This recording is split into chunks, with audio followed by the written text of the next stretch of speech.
make sure you mute yourself when you come in for me Yeah. so that we can hear each other. Let me see if I got anybody. It looks like we got a good little bit. I think I let everybody in. Hold on, let me just double check. And I'm letting in all your little note takers. All your little note takers. I love those note takers though. I think I talked about this. Please start using those in your board meetings. They're a much easier way to take notes and get it right. Oh, yeah. That would be great. Yeah. Yes, please start using those in your board meetings. All right, so I'm going to be trying to manage the chat tonight as well with our guest speaker for this evening. So I'm going to it's 5:33, so I'm going to give it till 5:35 just to make sure we got everybody in so I won't get interrupted by letting everybody. Thank you all for being on time. I appreciate it very much. We have an exciting workshop tonight, one of my absolute favorites, logic models and evidence-based program. Oh my gosh, just fun, fun, fun stuff. Isn't it exciting to be talking about all the evidence-based research that backs up your programs and all of that good stuff? So there's a few more people coming in. Da, da, da, da, da.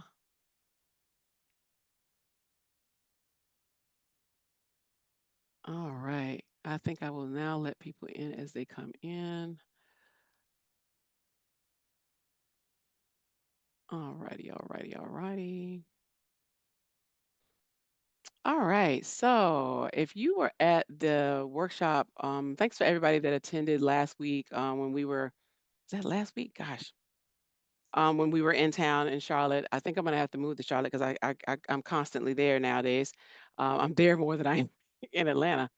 But thank you all for everybody that come in. So I think some of you all remember a story we shared. We shared a story about having your documents and having your everything together, like your proposals ready for those opportunities that you never know are going to come up out of nowhere. And if you weren't there, Tony shared a story about how we got our first contract. And basically, we got that first contract because a friend of ours, someone that a good friend of ours in the community, Daniel Dodd, he was actually running a poverty reduction program at the time.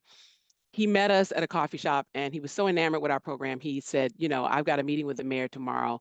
I want to bring you guys. And I think you guys will remember Tony told that story. We went with him, met with the mayor, and within 15 minutes of that conversation, the mayor was asking us for a proposal and a budget, which we did not have. Ooh, ooh.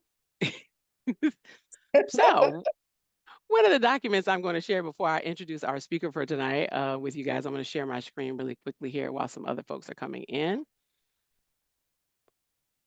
That's awesome. You're going to join us, Tony? Tony's going to join us. Tony will be really excited to see this document. This is literally, let me scroll through, go back to the beginning. I'm going to share this. I'm going to share this. I did, Tony. I'm in the middle of talking. Hold on one second. This is literally my first proposal. This is the first proposal I ever wrote. This is the exact proposal that went to the city of Savannah and the council members. I had 3 days to get it together. Because the council meeting was very soon and they were literally planning to vote on whether or not they would give AWOL a contract and whether they wanted to consider us. And so this is AWOL circa 2006. As you can see, I had tons of things laid out in here. I think I did this in Publisher. I'm dating myself if I say Microsoft Publisher. That is an old software from back in the day. I still use publishing. You still got public. Oh gosh. I use So publishing. as you can see, I had everything in there, everything laid out. I'm going to actually share this document with y'all before the end of the night so that you can actually take a look at it if you want to. And because honestly, I looked at it tonight and I said, you know what? It's still very much so in line with how a traditional proposal would be done. And if you were to ask me today, would I submit the same thing? I would. Um, but the main part I want to show you guys is I think we talked about finance and all that good stuff. And that was one of the things I had to come up with a budget. and this was the budget that I made within 72 hours of being asked for one. So as you can see, I had to do a lot of research. It was computers, it was software, it was space, it was, how much money do I want to pay my staff and my team? So having this stuff figured out and ready to go is going to be really critical. But not only that, you don't want your program to be such that it's just kind of something you made up, which is kind of the point of tonight's workshop.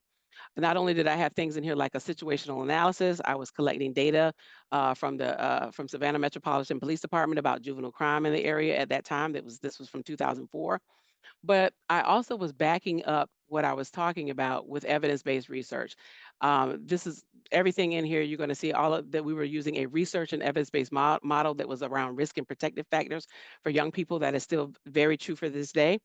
And I had also pulled some research from the Youth Arts Development Project, which was back then it had been done in the late 90s, a big research initiative that basically spelled out that what we were trying to do with our program was definitely a viable thing and a viable option to do with youth and that it would actually work. So I thought I would share that little nugget. I'm going to put this file inside y'all's folder and maybe even in the chat so you can take a look at it when you feel like reading old 2006. I think it's still pretty good, but I've grown a lot since then.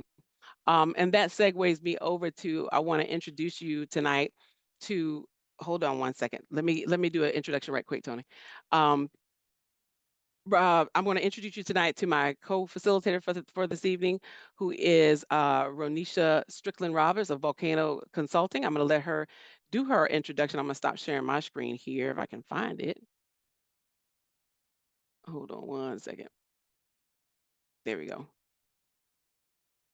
All right. All right, good. I'm not sharing anymore.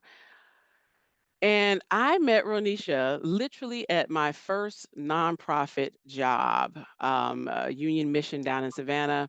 Me and her worked together there. Both have extensive experience in the realm of public health and program design and nonprofits and how to do that. And she's down in Florida working and helping nonprofits in that area and even working with some faith-based communities. So, Ronisha, without further ado, want to introduce yourself to our esteemed little group of cohort from Mecklenburg County. Okay, wait a minute. It's saying I still need to request Hope to be the host. There it is. But while I'm Got doing it. that, good evening, everybody. My name is Renisha Strickland Roberts. I know it's after 5 o'clock. Y'all bear with me. Okay. Anybody? How's the weather? Is everybody's weather? Anybody else getting snow unexpectedly? Mhm. Cold. It's Yes, cold. it's Was it cold snowing in in North Charlotte. Carolina?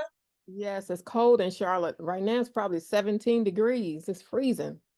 Yeah, I just left Baltimore yesterday and it was 9 degrees and Mm, snowing. mm. So yeah, most of us are getting it. Even Florida, even though there's no snow here with me, it's pretty cold, especially for Florida. But thank y'all for allowing me to present for y'all tonight. Let me get my screen shared here.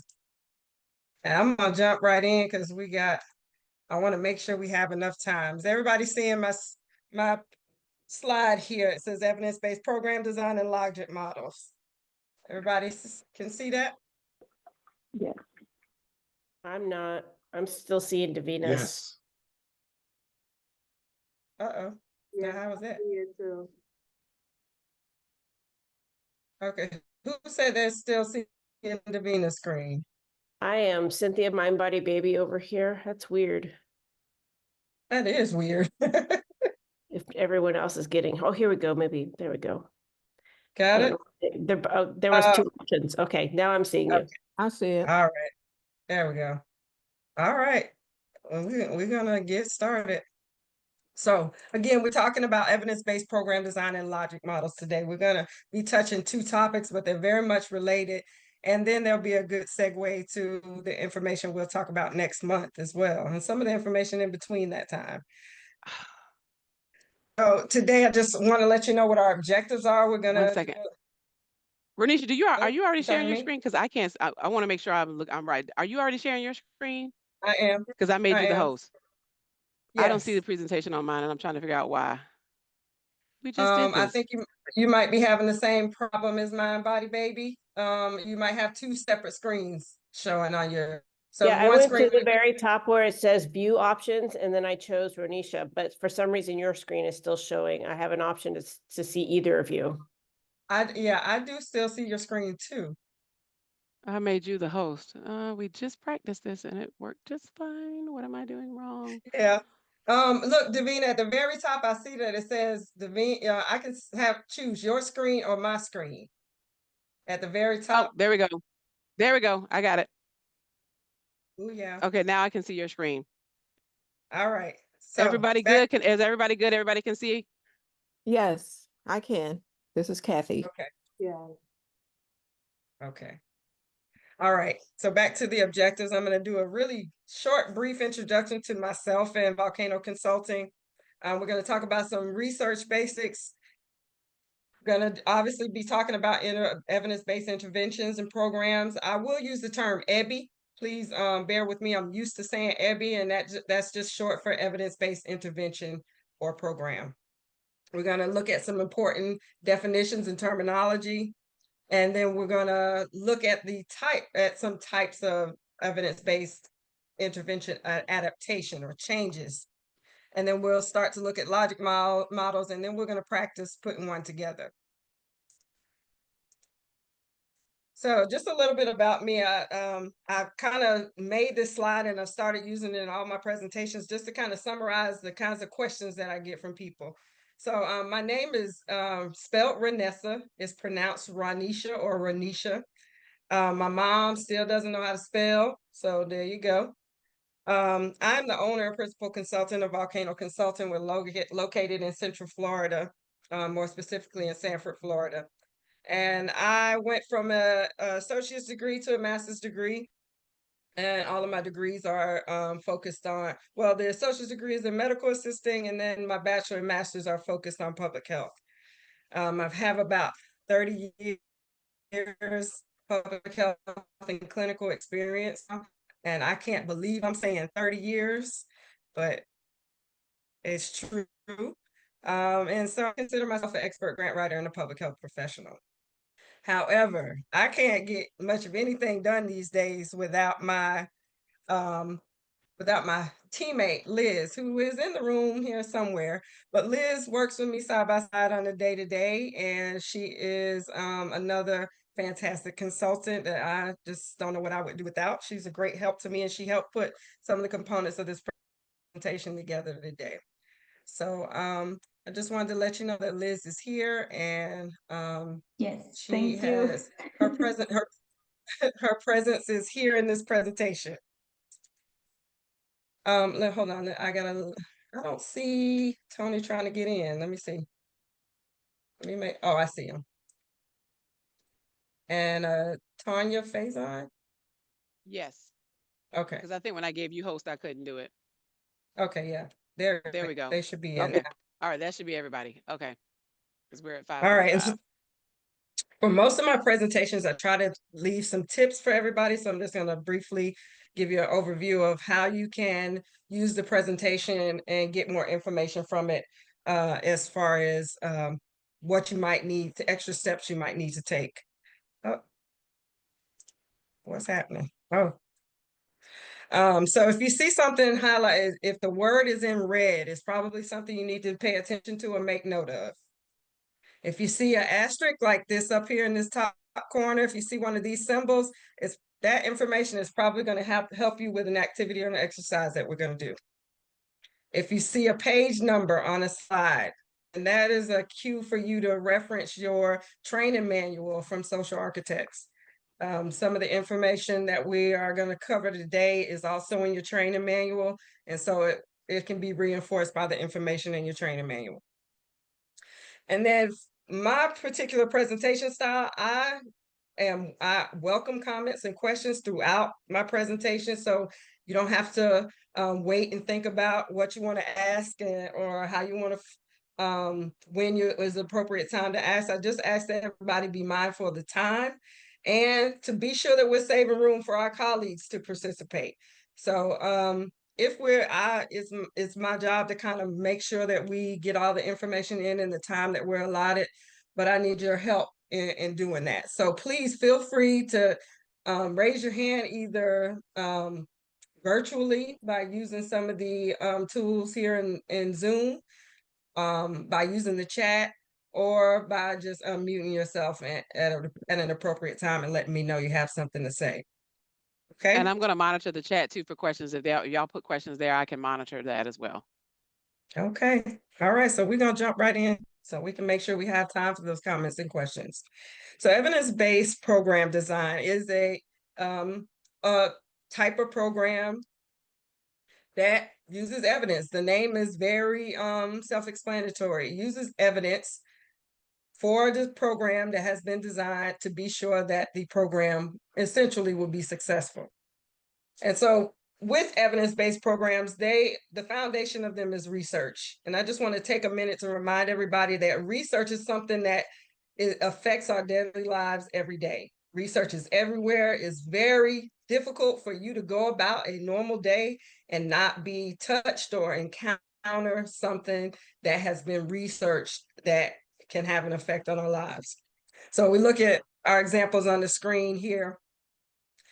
Our city's design, where our streets are, where houses are built, what land is utilized, is all part of research.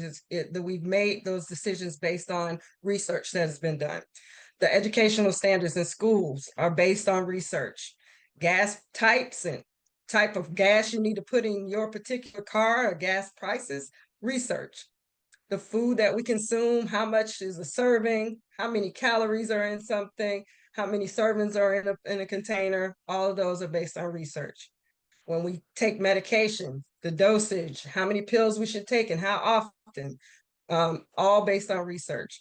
And then whether we need to have a stop sign in a particular area or location and where that stop sign should be placed. Again, all of these things are based in research. So somebody had to test these things out and figure out what was going to work best in our society. So you are already familiar with research without knowing it, but we are going to touch on some research terms. But we're going to start with kind of defining evidence-based interventions, or EBIs.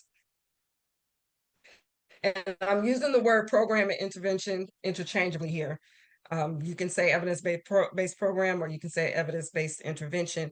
I'll probably be saying EBI for short.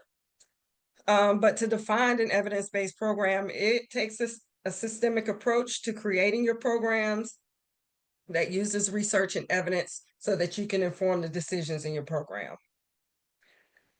So it is, we'll see it here in a few slides, that we use very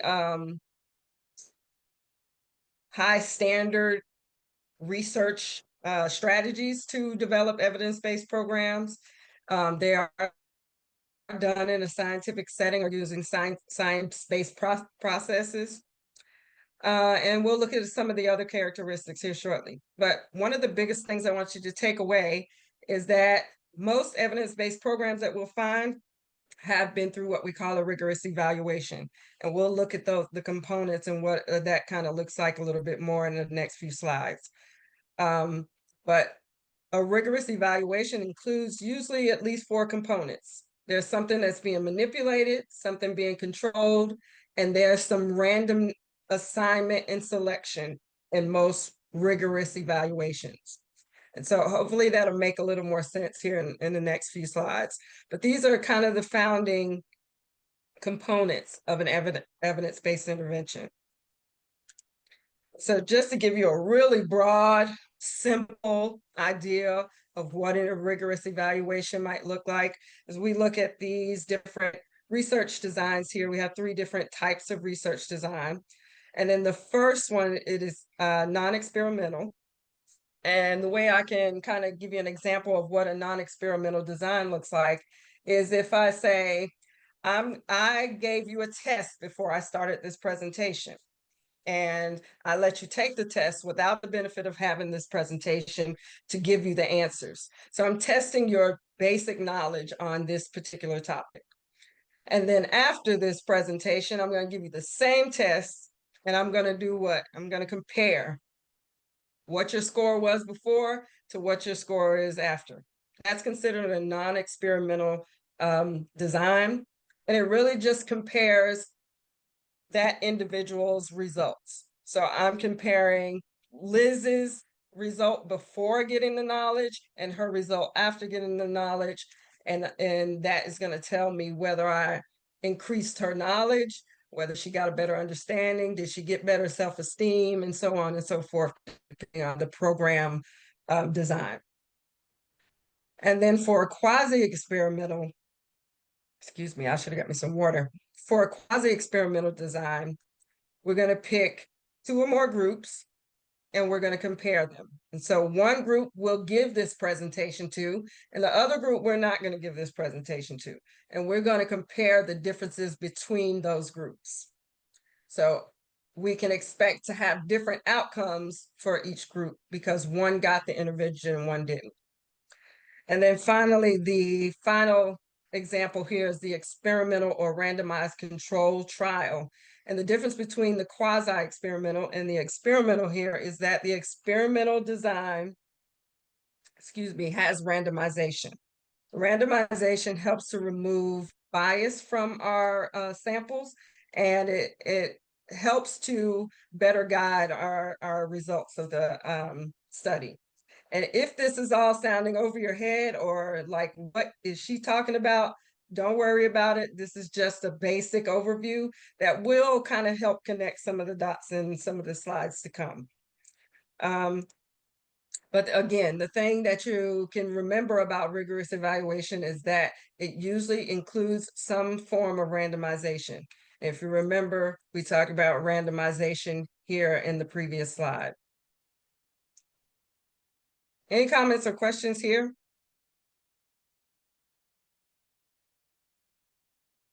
Y'all research experts, good.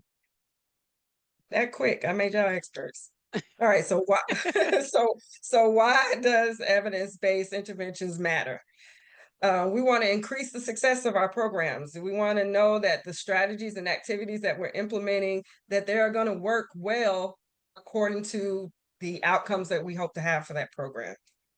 And then it avoids duplication of ineffective efforts. So we're not spinning wheels here. We're not implementing a program and getting bad results and then trying something different and getting bad results and doing the next thing and getting bad results. We're not spinning wheels with our results. We have a better idea of how we can have results that the results we're looking for.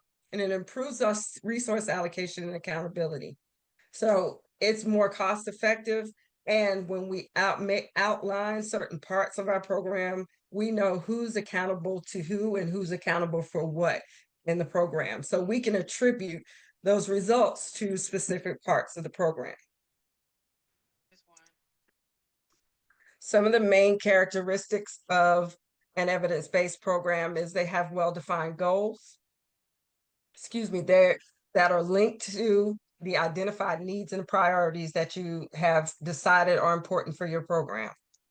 They are population focused, or they are very clear about who that program is going to target. And there's a good description of that program, that target population.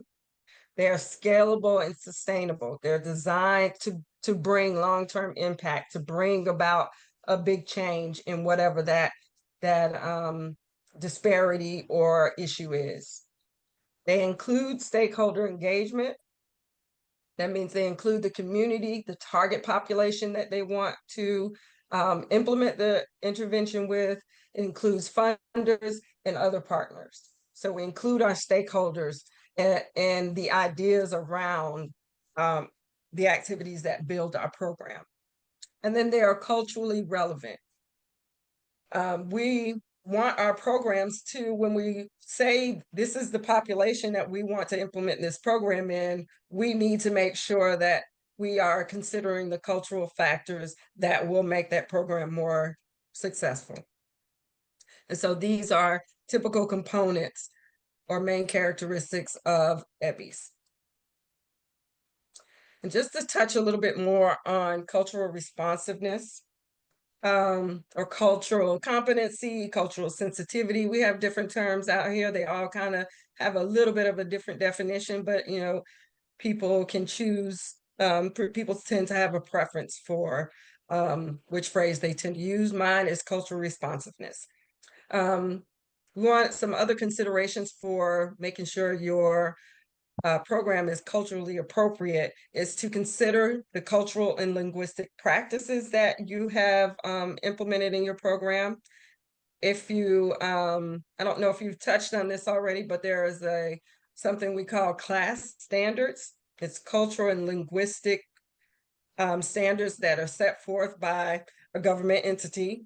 And if you just Google class standards, CLAS standards, there's a whole set of standards for how you can ensure your program is culturally responsive. So that's a resource for you to check out. Again, class standards, CLAS. And then there's readability considerations. So the average American reads at about a 7th or 8th grade level.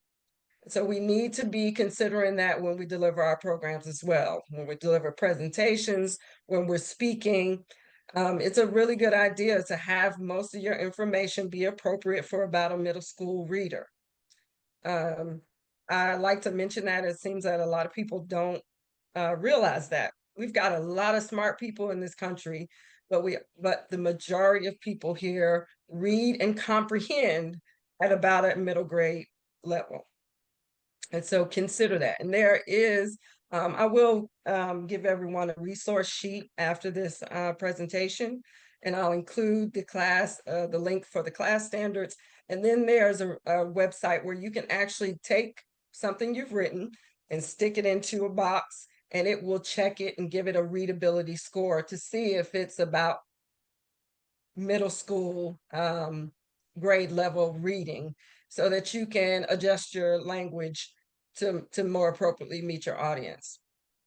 And then something I like to remind my own clients of is that just because you belong to a particular group does not make you the expert on that group. So you need to study your own culture and the cultures of others. No culture, no race, ethnicity, subpopulation is a monolith. Be sure that you're doing your research and your work on the people that you say you want to serve, so that you can really serve them effectively. Comments or questions here? Now I know that so Renisha is she is going like, and so this I know all this stuff, and I know it seems like it's a lot, but this is all really good information. Your training guide kind of glazes over kind of some basics, but she is really going deep into making sure that your programs have, everything that they need to really, really be responsive to the community in a way that allows your funders to look at and know that you're the expert in what you're doing, and that you've considered all things possible. I think I did put the right link in the chat, but I did put the culturally and linguistically appropriate services link in the chat. It looked like it's a HHS government Mhm. website. Right. So I did put that in Yeah. the chat if y'all want to Mhm. see that website. Any Yeah. questions, guys? Oh, somebody, Sheila does have her, Come I on, think Sheila has her y'all hand up. talk to me. Yep, Yeah, y'all jump talk. in. Just a quick comment. Our space is adult literacy and Fill My Cup. Mm. So what you just shared here just is a great tool for us for sure in many ways, but just how you communicated it is very effective. And to your point about middle school, 8th grade is trying to reach people that are functionally literate, which is right at that Right, point. And right. so anyway, so I just appreciate that. Thank you. Yeah, and that even goes for, in my experience, that goes for some of my colleagues. People, we got to remember that people become experts at things that they do often, and so Mhm. sometimes they're not an expert in other things that we might expect them to be because they're such an expert in one area. So we just have to remember that we have these differences, and these are things that we need to consider even when we're talking to our colleagues. Thank you. Anybody else? Thank you. Yeah, I had a question. Mhm. Can you hear me okay? Yeah. Yes, I can hear you. Yes. Michael, right? Okay, so yes. How you doing? You're doing a great job. Yeah, I'm Michael with positive vibes only. And so my question is, So for the program that we currently have in the area that we're serving, um, our focus is really, the African American ethnicity, but in the area that we're focused in, it has like a growing population of like Latino population, especially like even in the school. So they're there, and I know they can also utilize and use the information as well. So my question really is, should we even be focused on that at the moment, or should we be also thinking of ways to translate it to fit them as well? When you say translate, do you mean literally translate as in the Like language for the the materials, late, or? yeah, the materials, yeah, because I know all of them don't really speak English Oh, that okay. well. So if you have the resources and the to be able to translate them, I would say yes, do that if you can. If it's gonna be something that's kind of strenuous on your program, your already growing program right now, I always advise my clients before you step into the second population or the second program or the second thing, make sure you're the expert at the first thing. So you need to Mhm. perfect serving the Black community if that's your focus now, and then Yeah, you can begin to look at serving the next population. But if it's something as simple as just translating those materials and you have the ability to do that, by all means I would say go ahead and do that and have it available. um but it's really good idea, especially if you're small or starting out, to keep your focus and become the expert in that thing that you really want to be working on, and that will inform you stepping into the next round. Does that make sense? gotcha. Yeah, it does. Ronisha, Thank you. And I Michael, wanted to, can I add one Oh, go too? ahead. And I'll let you go. yeah. So, I wanted to add one thing about we haven't done this yet, but not Michael, Eric talked to me about this at the last event. You all, I know what everybody does, but you all kind of don't know exactly everything. So there is an organization here, Saul, Mr. Flores, that has Faith and Health Latina. Um, you could also consider Michael's partnering with a Latina-based organization if that is a population that you would like to Mm, branch out into eventually and have them support you in Good that point. effort.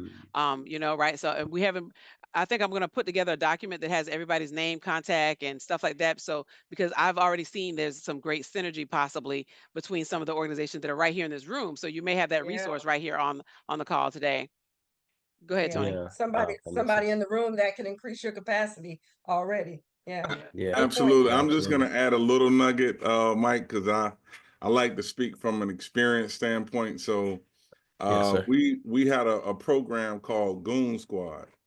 And Goon Squad basically was a program where, I don't know, I think Davina might have mentioned, I approached the school board and I had them put in writing a memorandum of understanding, or MOU. I forgot what it was, but it was a written agreement where they agreed to give us all the computers that were going to be surplus and sent to Atlanta, because this is the hub for all of Georgia when there are things are going to be surplus.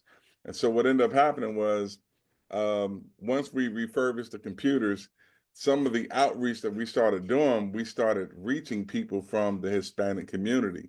And so we actually, there was I forgot the pastor's name, just because I'm thinking about it right now, I can't think of his name, but I have pictures and just some good documentation of, we partnered with a local Hispanic church that worked with families that had green cards and they were kind of trying to work on their citizenship.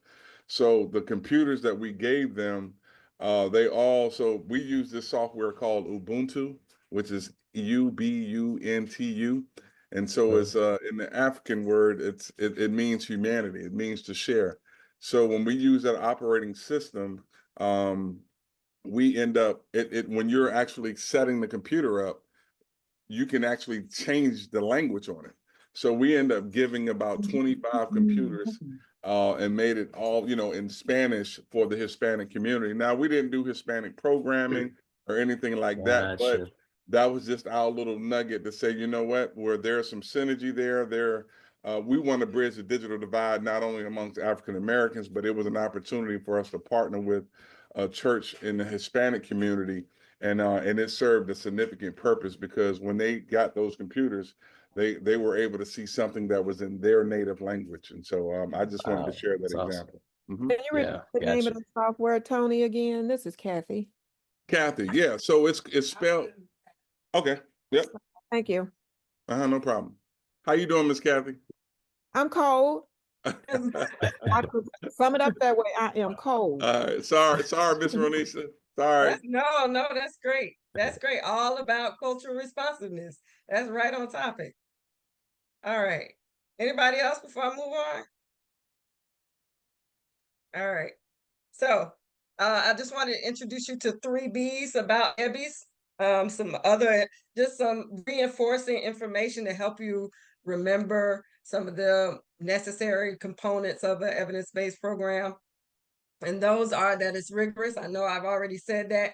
I might say it again. Don't be mad at me. I might keep saying it. It is a rigorous evaluation has been conducted in order to deem this program an evidence-based program. So they are rigorous. They're replicable or reproducible. It means that if you do it again in the same way, you can expect the same positive results. And then they are relevant. So we're not trying to fix a problem that somebody else has already fixed. We're not trying to create a program because we don't want to use the program that already fixes the problem over there, but suits our target audience. We're fixing problems that are recent, innovative, modern, or long-standing. We found a solution and we're trying to fix a relevant problem. So keep these 3 R's in mind. Now I'm going to jump into kind of some terminology, and I was thinking about how I needed to deliver this, but I think we're just gonna look at the definitions, and I'll kind of talk through them. And if you would, please just stop me if you have comments or questions to make sure that Ronisha, everybody has. you do have a question, and I'm sorry. Her name is Okay, Gia Page. I'll read it. It says, okay. do you have any resource related to teaching cultural responsiveness to members of the community serving within the community where they work, live, and are deeply immersed? I don't have any off the top of my head, but I'm sure I have some somewhere. So I'll make a note here to send that to Davina.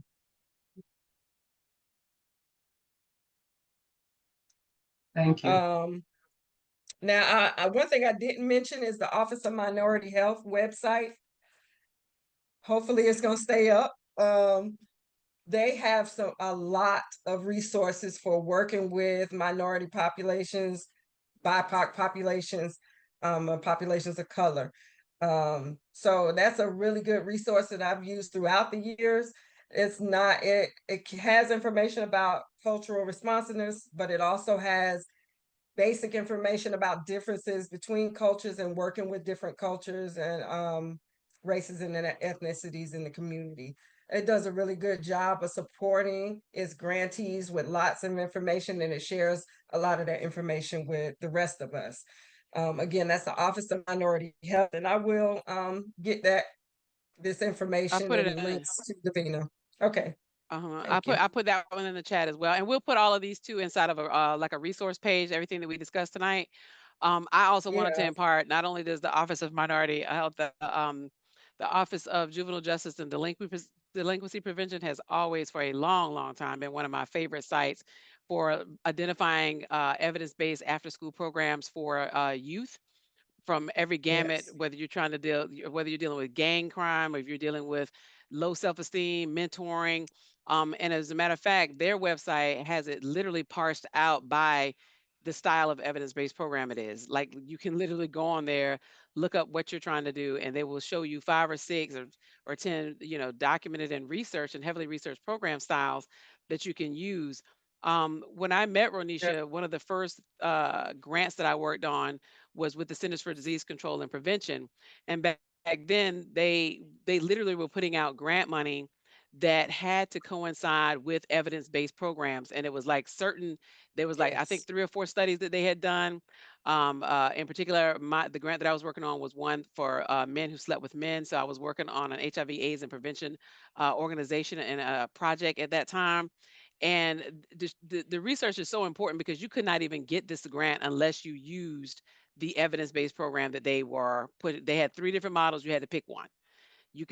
There were some things that you could tweak in the program, but you definitely had to use what they were, the style of programming that they had that they were putting out. So these government websites that's your appointed authority when it comes to this stuff, Yeah, and that's where you can find definitely. a ton of information. And I'll put OJJDP's website in the chat as well.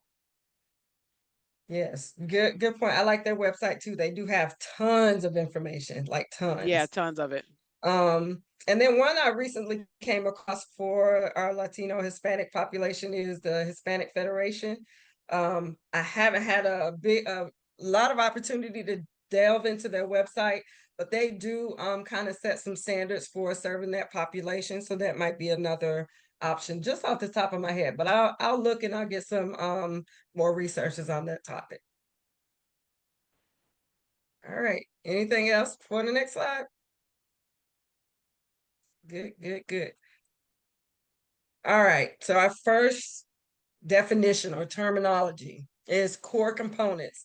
Davina, you almost touched on, you said you can change it a little bit. We're going to be talking about some adaptations here in a few minutes, but first we're going to get these Yes, those definitions out of the confounding variables. You way. said those confounding variables. So our core components, these are non-negotiable, no changing. No, you can't change lanes on this one. That's what this symbol is saying. So our core components of our evidence-based program must stay intact as they are designed. Again, non-negotiable. They are what create the positive outcomes in your program. And just so you know, I just realized I haven't mentioned. So evidence-based program is literally can be a packaged program that you can go online and purchase that's already put together that tells you what to do every step of the way in order to get these results. So like Davina mentioned, the Department of Juvenile Justice, they Yes. have packaged programs that will say, you're going to talk to the youth about these topics on these at these increments for this many times, and this is the information that you're going to talk to them about when you deliver the program. And if you do all of these things, you should expect these positive results. So when we're talking about an evidence-based program, we're talking about something that's literally something you can purchase or something you can receive to implement that's already put together. It is a packaged program. And even if it's not for sale, it still contains all the information word for word, just about for some of them, what needs to be talked about and how it needs to be delivered. So just in case anybody That's correct. was confused about that, it is literally something you Yeah. can purchase. Yeah. But the And with core, AWOL, we backed ours up with we looked at many of the evidence-based program models and we knew that our model fit that model. So it's not saying that you can't be original in what you do, because you're going to be right, original because you're in your community. Charlotte is not Atlanta. Atlanta is not LA, so on and so forth. absolutely. How a program is implemented in the Midwest versus the Southeast Georgia, you do have to consider all of those things. And so even though you have these kind of like high level appointed authorities that roll out this great research for us, they're still depending on you to be the subject matter expert on your community. So always keep that in Absolutely. mind, that we're not telling you just, oh yeah, just get in this, evidence-based car and ride down the street. They're saying, here's the framework, right? This is the Right. framework for it, but tell us how it needs to be done in Charlotte. Tell us how it needs to be done in Missouri or wherever you're implementing that program. Okay. Yeah. I Good. apologize for Yep. interrupting you, Can ladies. we I couldn't find my hand raised thing. Oh, that's okay. Uh, Go ahead. so what you're saying is that when you're making your proposal, you can tell them that although, you're an expert in your field, you're using someone else's whatever you want to call it, and they won't look down on you for that because you're theoretically bringing it to a new audience. If it was, created in Orlando, Florida or something like that, but you're bringing it to Charlotte, North Carolina, Correct. they won't say, "Oh, So, you can create your own you thing, so we're definitely not going to so fund you because you're nail not doing your yeah, own thing." right. right. So yes, it is not looked down on. Some, like Davina mentioned earlier, some funders expect it. They are going to require you to choose an evidence-based program to implement in your community.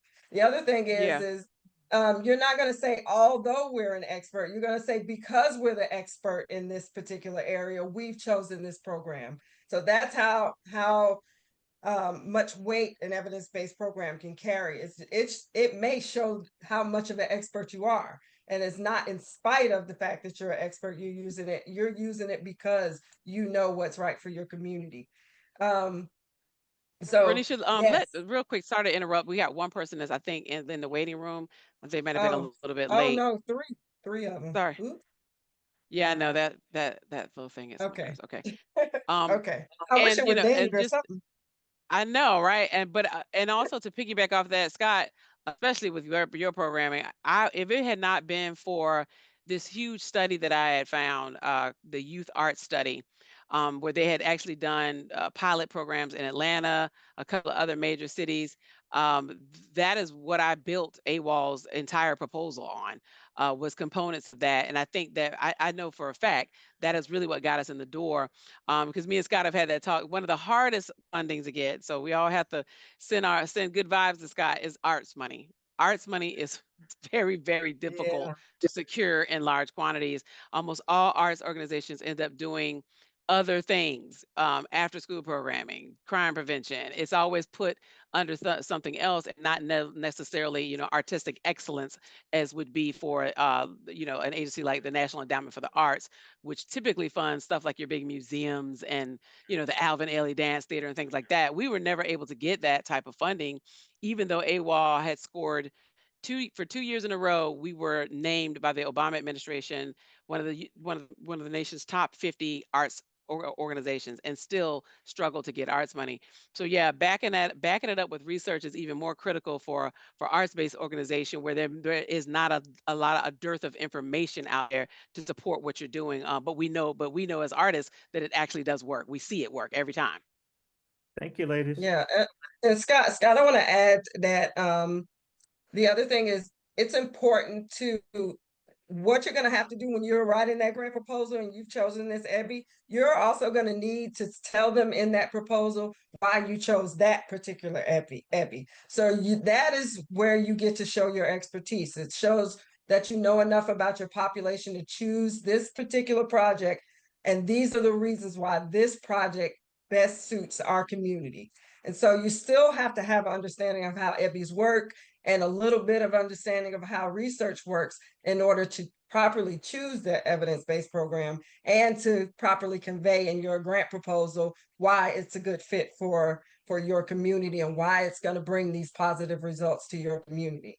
So again, Exactly. it's not in spite of you being an expert, it's because you're the expert that you choose Expert. the EBI. Thank you. Very much so. All right. Anything else before we get to the next one? We're understanding what the core components are. I think it's pretty clear. You can't change them. Non-negotiable is pretty clear, huh? So when you so in that package program, they will clearly lay out what the core components are for this program. So you'll know what they are. All right. Next, we have key characteristics.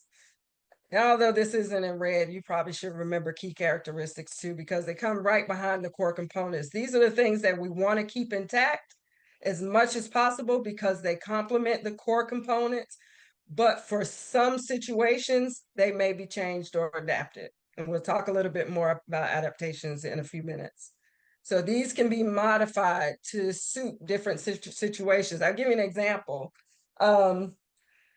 I had a colleague some years ago who moved from California, did an evidence-based program in California, and then moved to Georgia and tried to implement that same program in Georgia. And that did not fly. Obviously, Californians and Georgia, we can all think of some differences in those populations.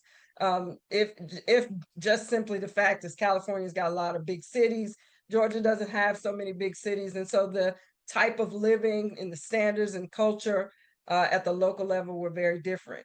And so what they needed to do was take that same program. They could still use that program, but now they've got to make some modifications based on the population that they are serving locally. So it's not always kind of blanket that you can take an EBI and use it everywhere. You still, again, have to know about the intimate parts of that EBI so that you can know what's going to work and what's not going to work, and you can begin to think about what might need to be adjusted for your purposes. So the key characteristics will allow you to have some room to tailor that to your population. But if you can keep them intact, you want to keep them intact. All right, fidelity. We are familiar with this term already. Fidelity is about faithfulness. It's how faithful we stick to the program. So when we get an EBI, it's important that we remain faithful to it. We implement it very much in the way that it was designed. And that process of using it very closely to the way it was designed is called program fidelity. And when we talk about fidelity, you hear someone say, we implemented that program with fidelity. That means we did it as it was designed without changing any of the core components and making approved adaptations to that program. It also means cheating, in case you didn't catch that. Cheating people they don't have fidelity. Don't cheat. So don't cheat on your EBI. Dose is another familiar everyday word that we use, but in this instance, when it comes to programs and evidence-based programs, it means how much did you give your participants? How many hours or how many sessions did your participants get of your program? So if, for example, you have 4 scheduled sessions in your particular EBI, and there you have 1 or 2 people who only attend 1 of those 4 sessions. So their dose is going to be 25%. So can somebody think about and tell me why dose matters? Why do we care about the dose of an intervention or a program? All right, Gia. The dosage determines the impactfulness and what the outcome will be based on the dosage, just like medicine. There you go, just like medicine. Yeah. Yes, And your I have dose is tied to your outcomes. Exactly. And my little tidbit on this one, this is something in terms of the dose. With AWOL programs, I was constantly in competition with the YMCA and like the Boys and Girls Club. Those programs accepted very large quantities of massive numbers of kids. Inside my programs, which were film and film design and sound design and music recording, my max was 15 kids, right? But what I was always having to fight with the city was, listen, my dosage is much higher than everyone else. Kids in our programs were with us from anywhere from 24 to 52 months. Some of them I got in middle school. They did not leave me until they were going to college. So that is what I was when they would say, well, we're giving you the same amount of money as just as much as we're giving the Boys and Girls Club, and they got 150 kids in their program. I'm telling them, no, my dosage is much higher than those programs because, of course, with Boys and Girls Club, it's a drop-in center. They don't have to come back. They have kids coming in. Of course, they do have kids that do stay, but for us, we knew that that became one of AWOL's confounding variables that was very important to the program style, was the longevity and the contact time that we had with our young people, essentially the dose that we were giving them, and that made us, their longtime mentors and the reason they won't stop calling me today. So that's my little tidbit on dose. Yeah, and something else just to piggyback on that. So another thing that I like to make clear to clients and colleagues. So when it comes to dose, so when it comes to group size, sorry, there's something we call group cohesion. And then, there's a way that people work together in groups or when they're a part of a particular type of program. And so you'll see in some EBIs will say no more than 10 people per session, no more than 15 people per session. And that is very intentional. And they make that part of the core components because the group interacts differently based on the size of the group. Right now I have a women's group that I do monthly, and we don't want any more than 15 women in there because it's a discussion-based group. So if we have 25 people, how good can the discussions be? So just because and the reason I'm bringing this up is because just like Davina just mentioned, that was an argument she had to make. Sometimes you're going to need to make those arguments. You're going to need to make those justifications. Sometimes the people who are reading your grant proposal or listening to your presentation and deciding whether you get money or not are not that intimate with the direct program components. They know what an EBI is and they know what the components of an EBI is, but they don't know group cohesion. They don't know, the other factors that affect interaction within a group. So again, you're going to need to make sure you're the expert on the EBI you choose and on the components of that EBI so that you can make the argument well. Any comments or questions here? All right, next one. Program retention. Everybody unfamiliar with the word retention? We heard of water retention before, right? How we So retain our clients. So it's the percentage of gain or the completion rate of the program. It's how many people are retained in the program. So if we enroll 100 people and 80 people finish and they complete the entire program, our retention rate is 80%. And by the way, you can talk about these when you're talking about your program. Talk about your retention rate. Talk about your dose. Talk about some of these terms that we're reviewing right now. So remember them and use them. So retention, again, is how many people complete, how many people stayed in the program. And that's different. Somebody want to explain to me what's the difference between the dose and the retention rate? Anybody want to take a stab at it? Gia, I know she knows. Well, Look, now I'm calling on people. Gotcha. Oh my God. Well, the dosage is literally how much of the thing that a person or that a client receives. And as mentioned, it is varied depending on the program. In my case, it's a curriculum. It's very specific, and in some cases surgical. So in my case, I can't do too much dosage. That can be counterproductive. Right. Not enough, you won't get the results. So dosage can be critical because it's like surgery, it's medicine. Although we are not MDs, we are social scientists. And so if you're using an evidence-based practice, then you are basically doing some social science surgery. So that's dosage. It's literally, you have diagnosed a problem and you have what you think is the tool or the medicine to fix it. And then it has to be surgically or given at a particular dose in order for effectiveness, and in my case, growth or impact. The words will change based on what it is that you're doing. Retention, how long can you keep a client? If we're talking about the clients, right? In my case, when I talk about retention, I'm not just talking about students or residents or community members. I'm also talking about volunteers. So you're gonna, depending on what your program looks like, when you're talking about retention, you're gonna look at your volunteers. And then I don't know if we're talking about this, but also something in the nonprofit world that we have to consider is retention of team. But if we're talking specifically about clients, then we're talking about how long are you able to keep them in the program, and can you keep them to completion or until the dosage or the thing that you prescribe works, so to speak.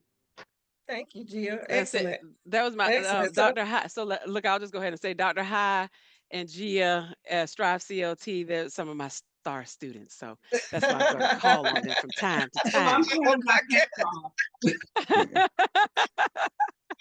That's good. Very good. Thank you. Thank you for that contribution. That was great.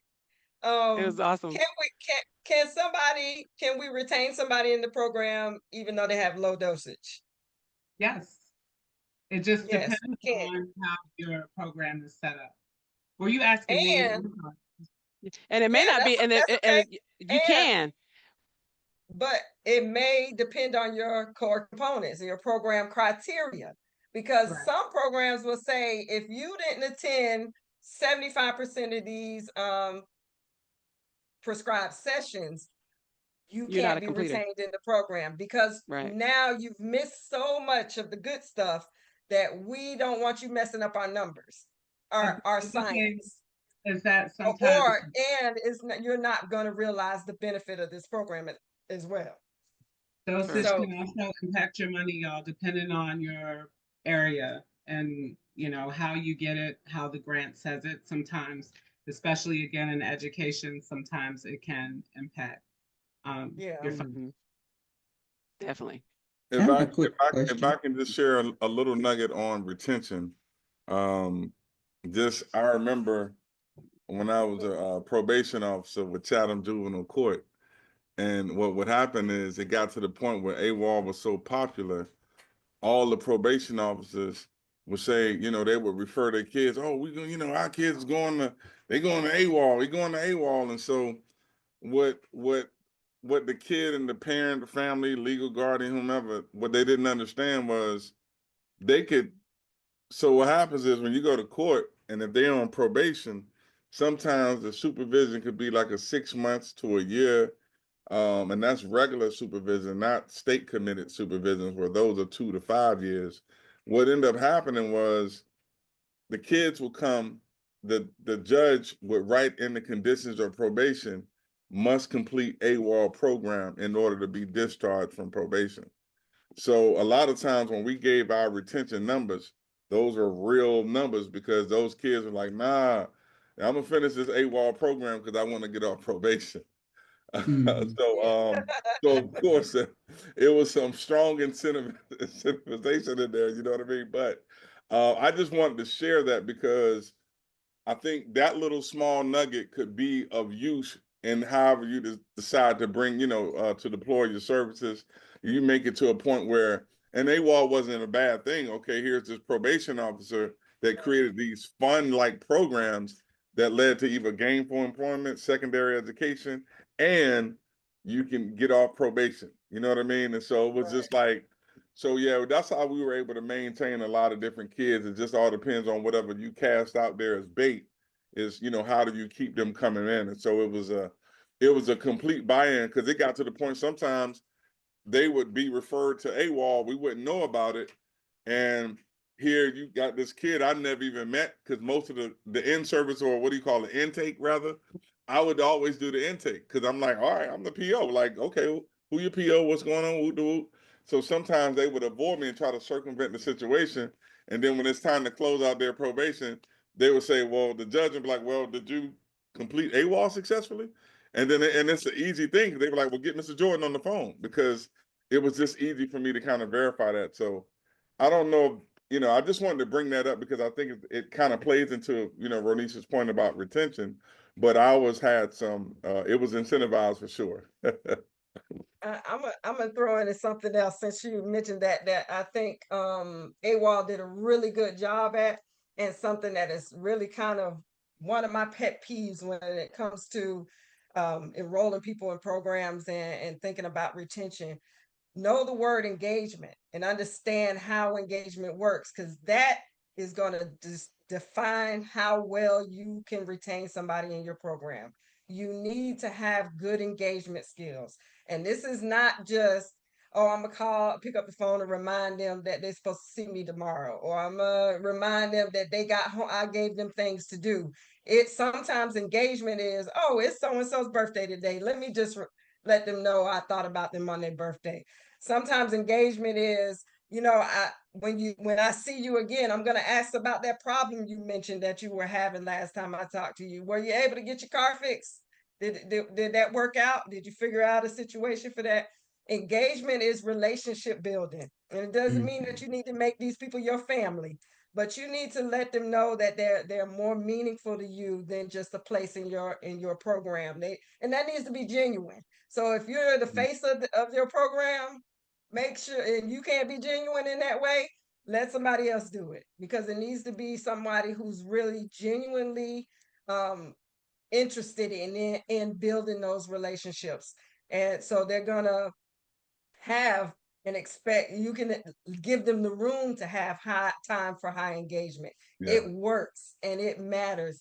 So if you see somebody shooting the bobos or just chilling with clients sometimes that is just what you need to keep somebody retained in your program. And Yep. remember, retention is not just about being able to count those numbers. It's about a positive outcome for somebody who's participating in your program. So Absolutely. if we can keep them engaged throughout the program, they are more likely to have positive success. I do a whole training on this, and I'm telling you, it's one of my pet peeves. If you can't tell, I'm telling you, people don't do enough engaging. You know, Ronisha, I wanted to add one last thing, and I'm gonna be quiet. The unique thing about being a probation officer, I could relate to every probation officer. So one of the things we hated doing, we hated having to leave the office to go into somebody's neighborhood to look for a kid because they didn't want to come into the office. So my wife thought this was funny, but before there was Skype, what was it? It was some type of I forgot Yeah, it uh, was. I remember there was something it was else a before screen, Skype. whatever it was. Yeah. I called myself being unique because I was like, well, I'm a former PO. I know what POs need. I used to be a PO. So I would literally have the POs like do a like what we're doing now with this Zoom. There was a I don't even know I don't It was even pre-Zoom. it It was was the first thing. I pre-Zoom. forgot the name Yeah, of it. yeah. And Yeah. literally they would call and be like, hey, Mrs. Jordan, such and such, such, and that counts as a face-to-face. Yeah, yeah. We I'm- had we had a thing on our website where the probation officers could log in and they could see the kids in the programming. Yeah. On our social media, and that was a check-in for them. We'd have the kid come over to the computer, talk to the probation officer. They would say they're doing fine, everything was doing good. This was pre-Skype, all of I that. forgot It the was I name forgot of the it, name but of it. to Ronisha's point, the point that I want to make with that is it wasn't, it goes back to the engagement piece.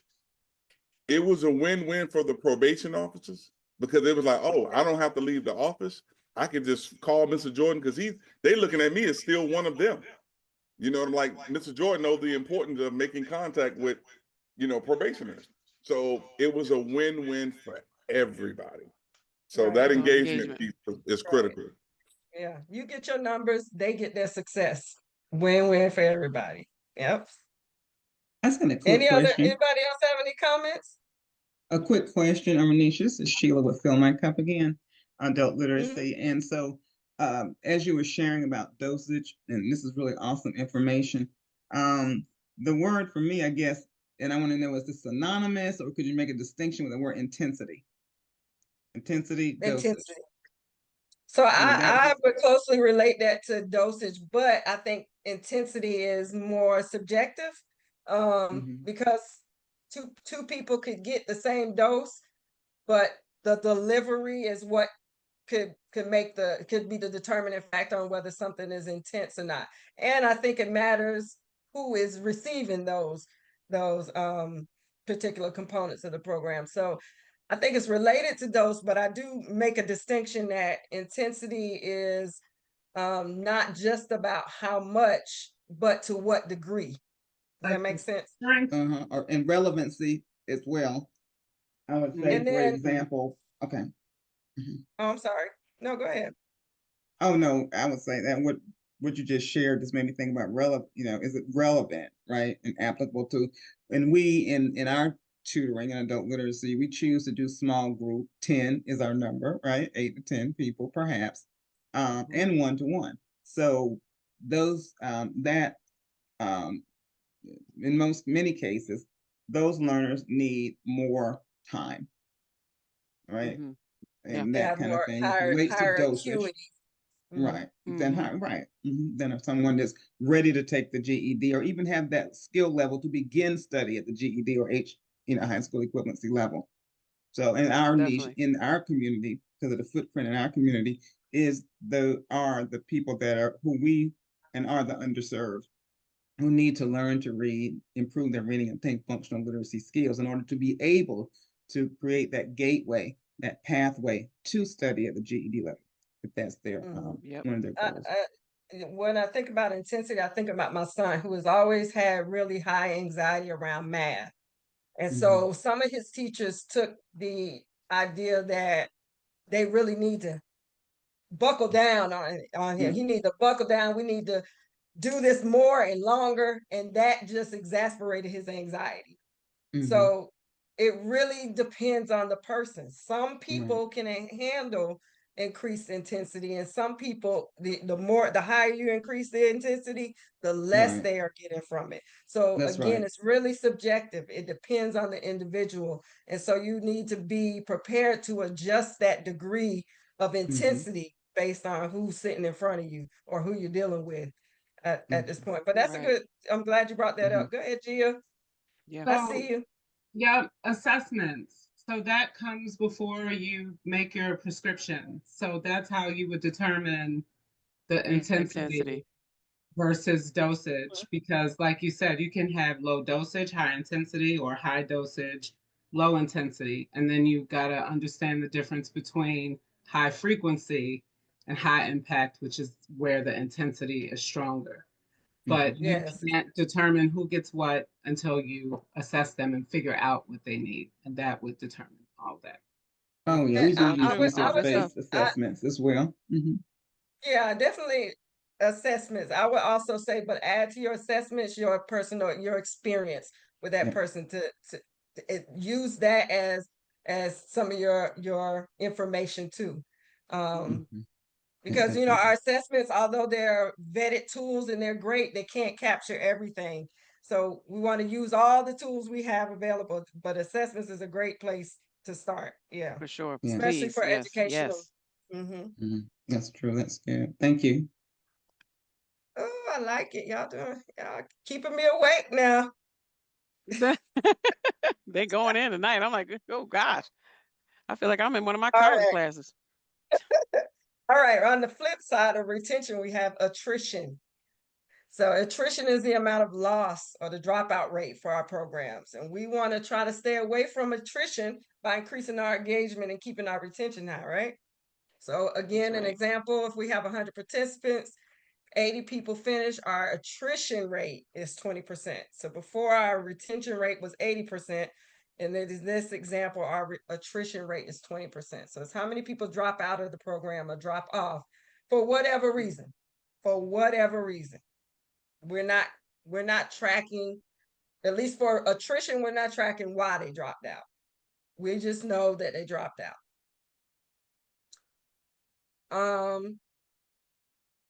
Let me see. Okay, we're going to talk about adaptations here.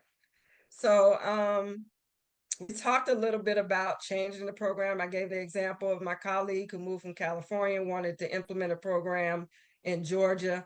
And the way that they were able to still apply that program was by making some adaptations. So I did just want to touch on adaptations, because what you'll find is, for a lot of evidence, when you start to look at the vast choices you have for evidence-based programs out there, you're going to start to see that they aren't all going to hit the target for what you want to do with your in your particular community or with your particular target population. So it's very likely that you may have to make some adaptations to whatever program you choose. So you'll need to choose a program that's most closely aligned with the service you want to provide and the population you want to serve. And then you'll need to consider what types of adaptations you'll need to make, if any.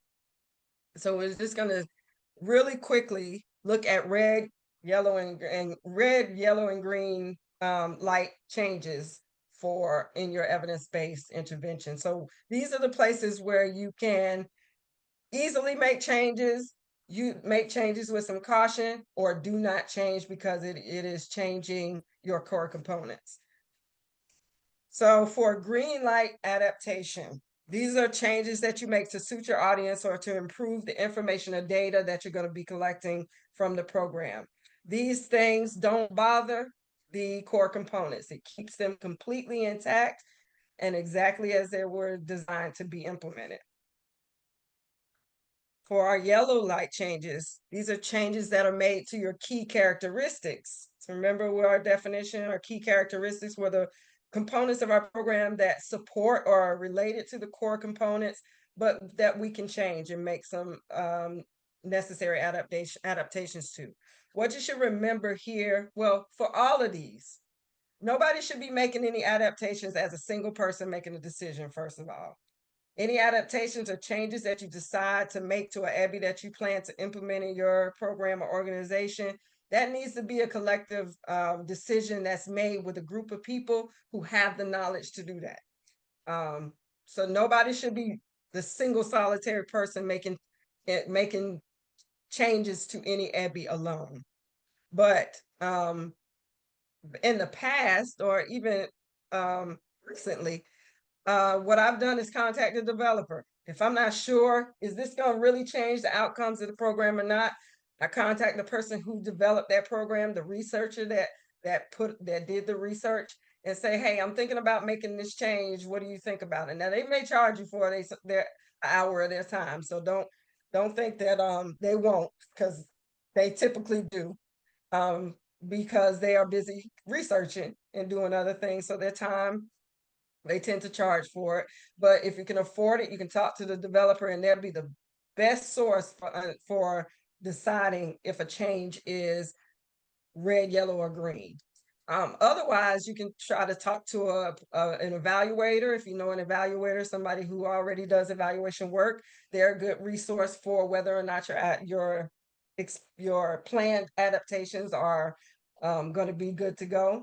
And then if you can't find anybody else, you just need to find some people with experience in that particular topic and subject matter or that population, and just have some conversations and talk to them about what your plans are, what you want to make changes to.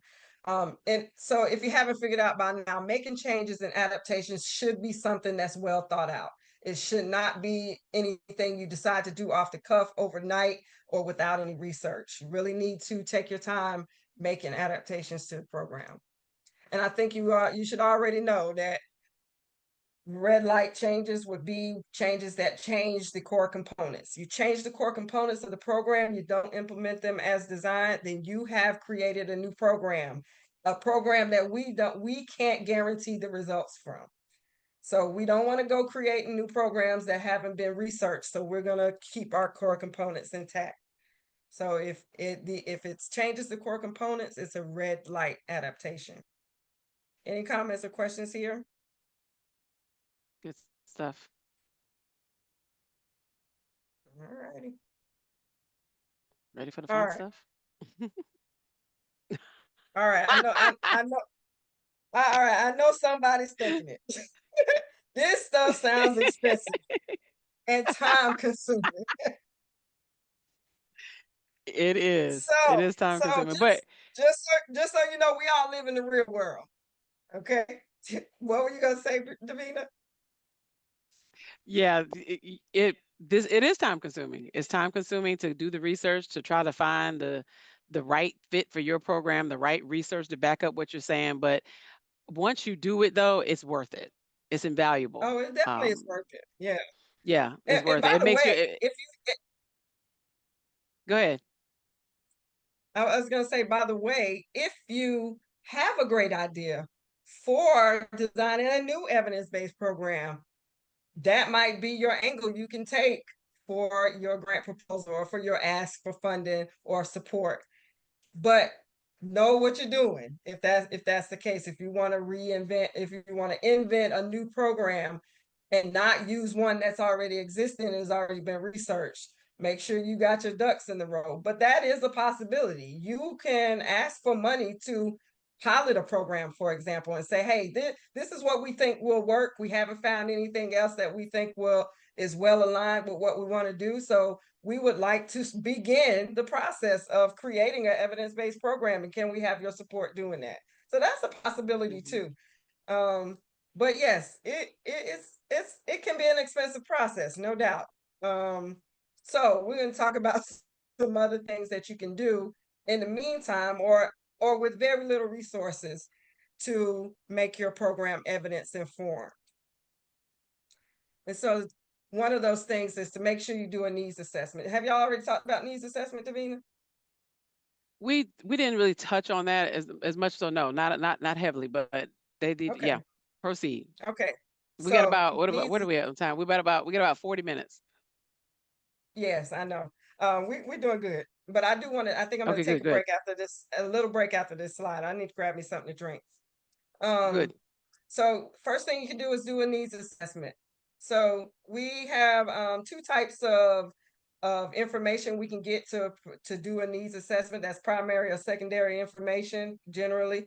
So primary is information that you collect yourself. So if you're already running a program and you think you need to add a service to it, or you need to implement a different type of program or strategy, start collecting information about that need that you perceive in that program. So you think there's a need, start gaining some evidence that is an actual need for your particular population or community. Needs assessment, there is a structured process to conducting a needs assessment, but I'm going to tell you, if you're a nonprofit with a little bit of resources, as long as you are willing to do your homework in some way, shape, or form, you are going to be better off than if you had not. This is the number one step that most new nonprofits skip, and it is the biggest mistake. You don't need to be implementing any new programs without having solid information and that is an actual need, first of all, and that what you plan to do is an actual solution to or remedy to that need. And this is why Exactly.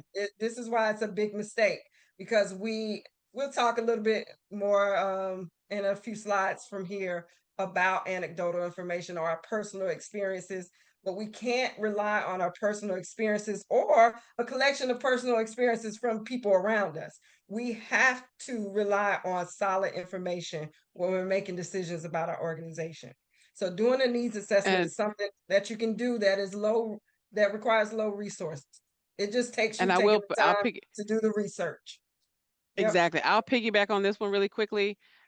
We were clearly AWA was a star student.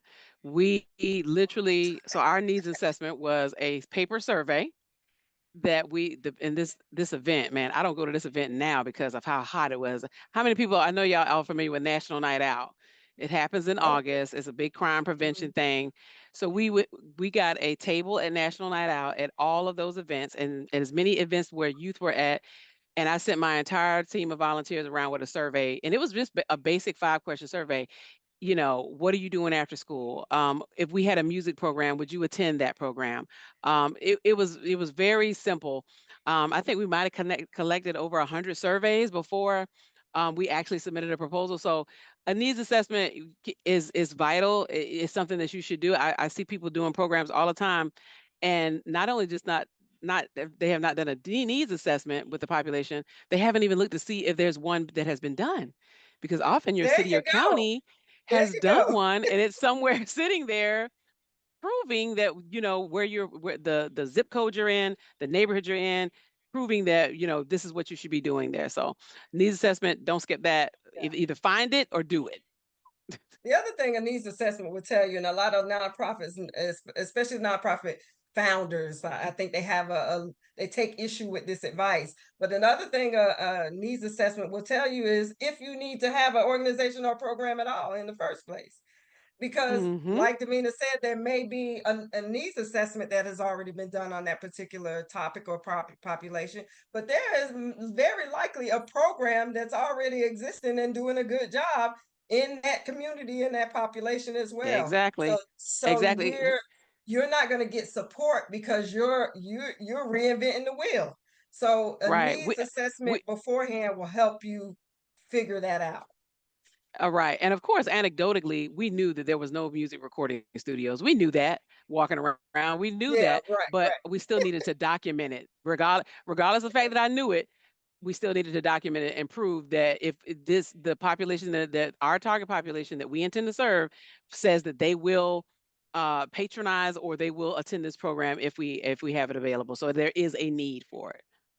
Yeah, and then Davina, looking at how many recording studios in the area, look how easy that is to do today compared Today, to oh girl, 2004, 2006. It's a Google I search. was So and that yeah, I is was in the a desert. step in your needs assessment. That's a step in your needs Exactly. assessment. So it doesn't have Exactly. to be super complicated. You just need to look for the information. All right. next step you can take is develop a system for vetting your information. So make sure you're getting good information. Like Davina described what they did, getting out and getting surveys, having questionnaires answered. That is primary data. If you're a lot of needs assessment information or a lot of information that we use to gather before we make big decisions about our organization or programs is going to be secondary information. It's going to be information that's already out there. So develop some sort of system for deciding what information you want to deem reputable or not.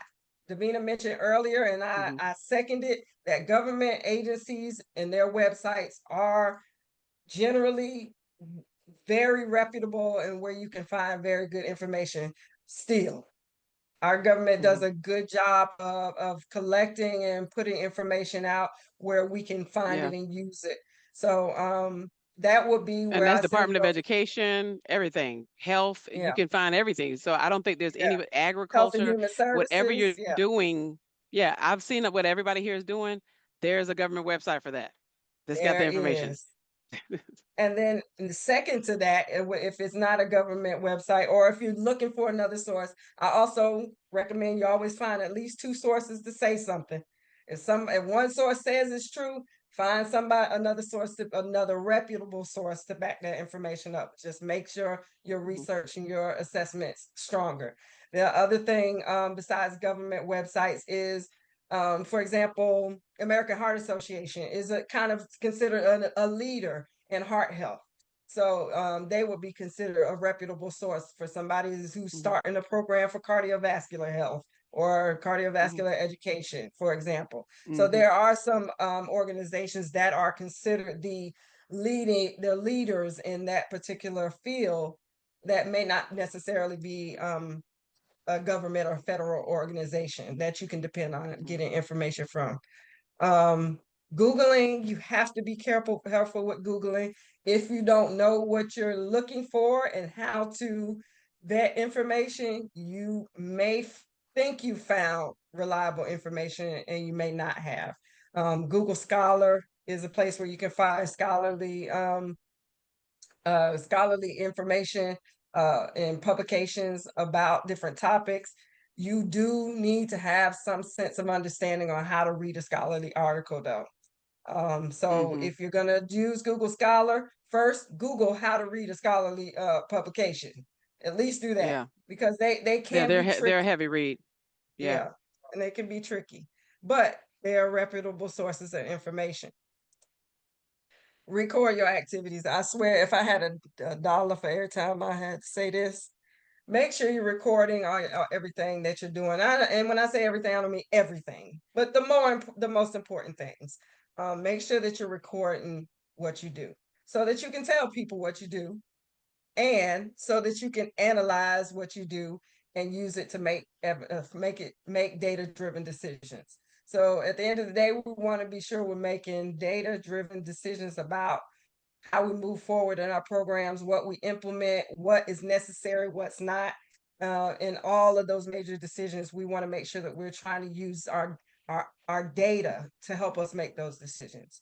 So you got to record your activities in order to have something to analyze, which you'll use to make decisions about your program. Comments and questions here? And I want to say that I know the word analyze, data analysis scares some people. Please understand that simple counts, percentages, averages is fabulous information to convey the success of what you're doing and to help you understand whether you're moving in the right direction or not. And just for a little bit of a plug, I just made a TikTok video about this topic.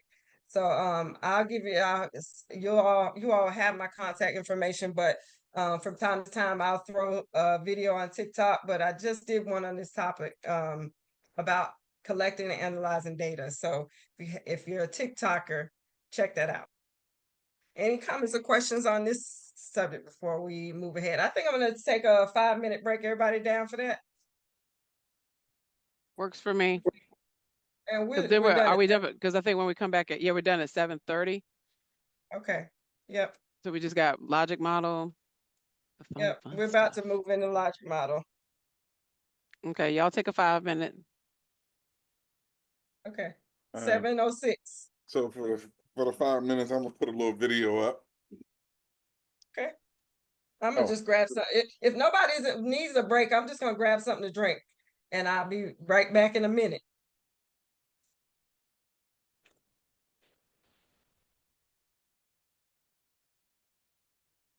I'm just gonna put the video in the chat, you guys. Just FYI, if somebody is still here.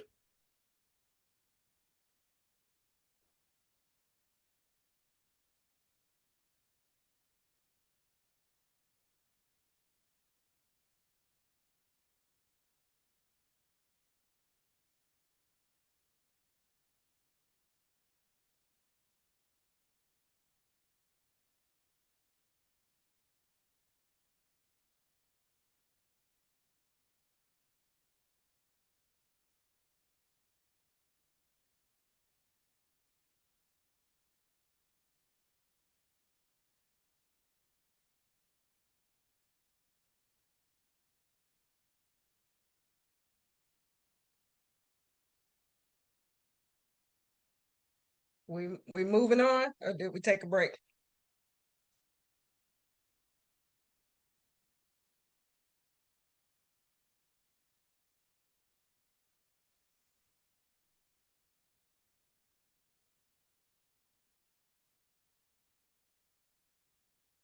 I think everybody may be here, Ronisha. Yeah, it looks like it. Well, I guess we can't actually tell, but Yeah. Scott, how you doing, my friend? I'm once we get clear through this, then I'll be able to kind of send you a calendar invite for us to get together, okay? I appreciate it. Yes, sir. Okay, CT, I see you in here. Hey, CT. this is Kathy with Unity Charlotte. I do have something to say about how I do my assessments. You know, I guess I'm blessed. I work for a faith-based organization, and we do okay. a media team and people who can do our photography and stuff like that for us on a dime. But one of the things that really helped me is I have my IT person to create QR codes. And once I create those QR codes, and then Yes. the data as people are coming in the church, you know, like at the beginning of the year, just questioning what type of programs they like to see for 2025. Well, actually, it was at the end of the quarter, but 2025 or whatever. And one of the gaps and holes that we found out doing it the first time was that people was just doing it just to appease us, but they wasn't filling out all the information, not the zip code, Yes. the email addresses, not the yes or the no's. I didn't do any free fill forms. It was just you could click a box. So this year we got smart and we actually had iPads to hand everybody. And then we had some of the people in the church to hold them, and they just double checked the information before they walked off to make sure we got actual information. And so what's happening is the information I'm getting in now is more solid, good data that There you go. you know, but I don't think a lot of organizations realize that it's you know, that's a job within itself. It is. You do need to have a dedicated person. Yeah.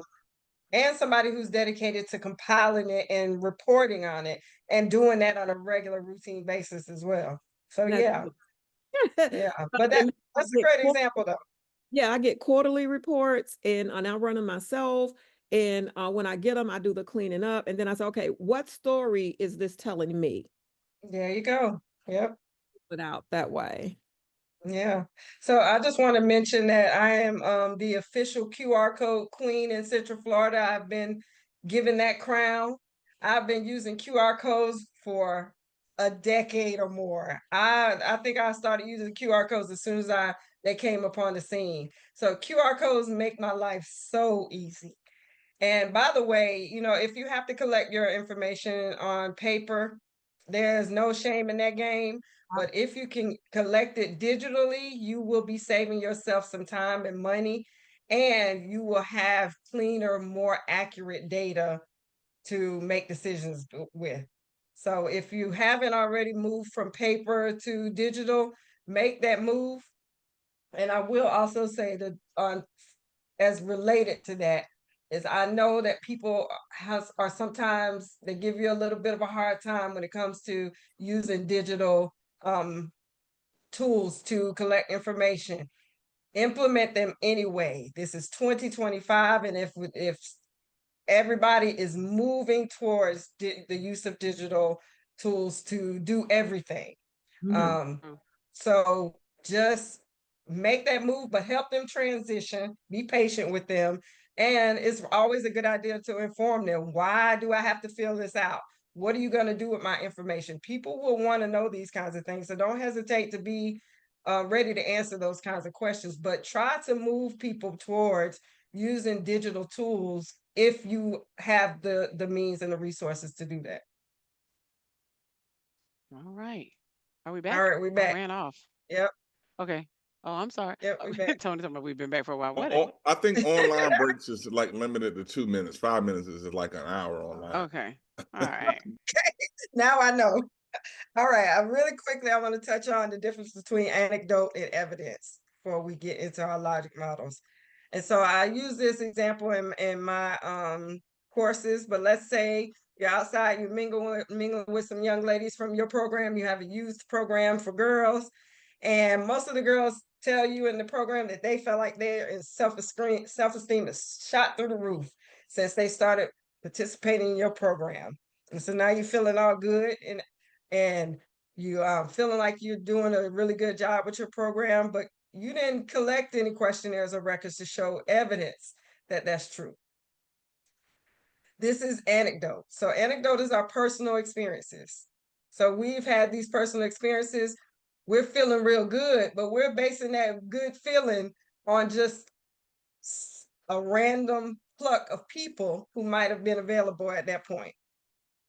So it shows some indication of effectiveness, but it doesn't, it's not evidence that you're doing a good job. So in other words, we can use this as a testimony in our grant proposal or in our presentation to ask for some money, but this is not going to be evidence of effectiveness. But if we collect a questionnaire, have some documentation, and do a little bit of data analysis, and we find that 78% of the girls report that they had an increase in self-esteem. Now we have a solid number. Now we have a uniform practice that we've implemented that will give us some concrete evidence that we're moving in the right direction. And so we'll consider that more evidence that your program is moving in the right directions, doing the right things, and that the people who are coming to your program are getting what the program was designed for them to leave with. And that's a stronger indication of effectiveness. And so with anecdote versus evidence, we see that the differences are that we are basing them with evidence, we're basing them on actual measurements. So we have to collect information. And our measurements can show a relationship between the factors in our program, showing that what we're doing is effective. It is supported by data, and it sets a foundation for our evaluation. Now, in a little note on before we leave anecdote and evidence too, you can collect. You should be collecting also. I know, like there's so much time in the day. What they call qualitative data. Right. So your qualitative Right. data is not, most of what we've been talking about here is largely going to be based around like numbers and percentages, which are very, very important, highly important to your program and very important to your funders, because that's where the dollars go. They want to see numbers. But with AWOL, there were just so many stories, right? So many stories of positive change that I would definitely include in my reports. So, and sometimes they can be called case studies or something like that. But I would always, even though if my funder did not ask me, I would still put in and add those anecdotal stories about, well, this person experienced the program in this way. It still is an anecdote. It's not saying that everybody experienced it that way, but it's good for your funders to also hear these stories of how people are really interacting with your program and knowing that change is being made with what you're doing. So just wanted to put that in. That's your Absolutely. qualitative data. And if I can Right. just, Miss Ronisha and Davina, there are 2 questions. What's the Okay. question? One is from Kathy Potter at 709. It says, will we get a copy of this presentation? Yes. Yes. And then the second one at by Spring Clean, which is CT at 710. If you can provide an example of a uniform measurement, that would be great. Okay. Yeah, Let's see. I can handle that in the chat. Let me. I'm back. What? Go ahead. You got it, Ronisha?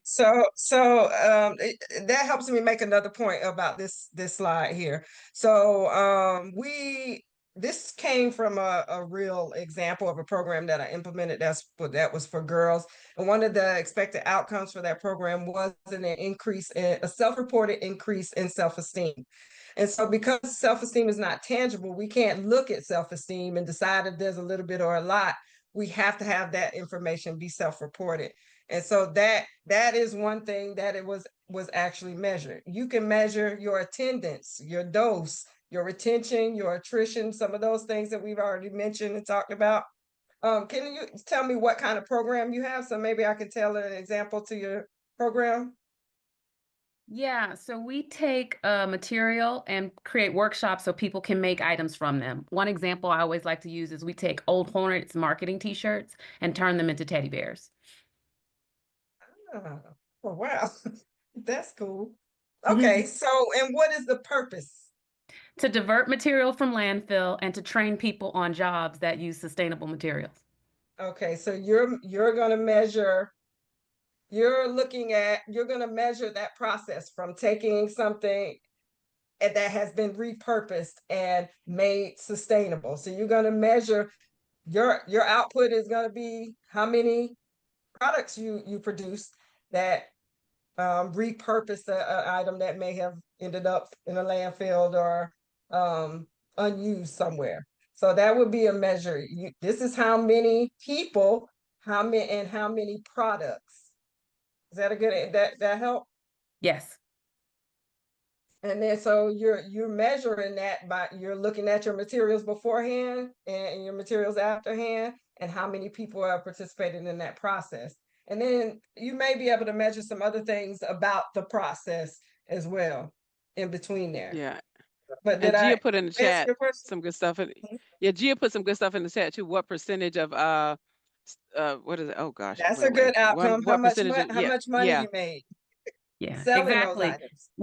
Right now we measure pounds diverted, number of people that attended our workshop, and number of jobs created. I just didn't. Well, there you go. I haven't been using the Yeah. language that you guys use, so I just want to make sure I'm following. So Yeah, it sounds like we're on the right track. Yeah, sounds like you're on the right track. And Good that's a good deal. one, Gia. How much money is made from selling those items? You want to tell people that too, Okay, cool. because you're showing them that you're helping sustain yourself, your own program through Right. the money that's raised. Thank you so much. Always satisfaction data. That can always be something that's who put that in? Gia, you too? Yeah, Gia, I need to hire you. If satisfaction data is always a measure you can have. And then we talked about stories. Thank you so much. No, thank you for your question.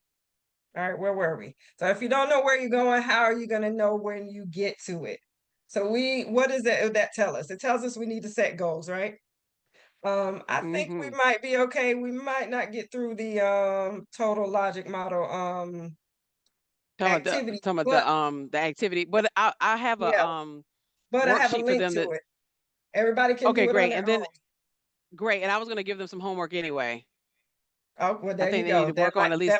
Yeah, I think they'll work on like maybe three pieces of it, and then bring that back to about the next class. So we'll talk about that. So let's just keep going, and then we'll give some homework for that. Okay. And if it's documented, it didn't happen. When I say this all the time, and I tell my clients this all the time, if you didn't record it, it didn't happen. So make sure you're recording your information, your activities, and developing good processes. I tell people, make your data collection plan so that you can figure it. So everybody in the organization understands how that data needs to be collected, what needs to be collected, how frequently it's going to be collected, analyzed, and reported, so that everybody is on the same page about data and information. And then, again, we'll talk about evaluation next month, but you better check yourself before you wreck yourself. And I didn't say that, Ice Cube did. Okay. So you have to develop a plan for checking yourself. You are wonderful, but I promise you, nobody cares until you have proof of it. So make sure that you're implementing strategies and processes that allow you to check yourself and make data-driven decisions. So just really quickly, and then I thought we were at the logic model really quickly. This is an example of an evidence-based program. This is a real evidence-based program. I want you to note from this that it's separated out. It talks about who the target population is, talks about how many sessions they expect people to attend and how long those sessions need to be. The target population's age is there. And notice the community setting. You need to do this in a community setting, means outside of school and away from their home, because the setting makes a difference. And then here on the substance use outcomes, this is a substance use program. The title is here at the top, but the expected outcomes is reduced drug and alcohol use.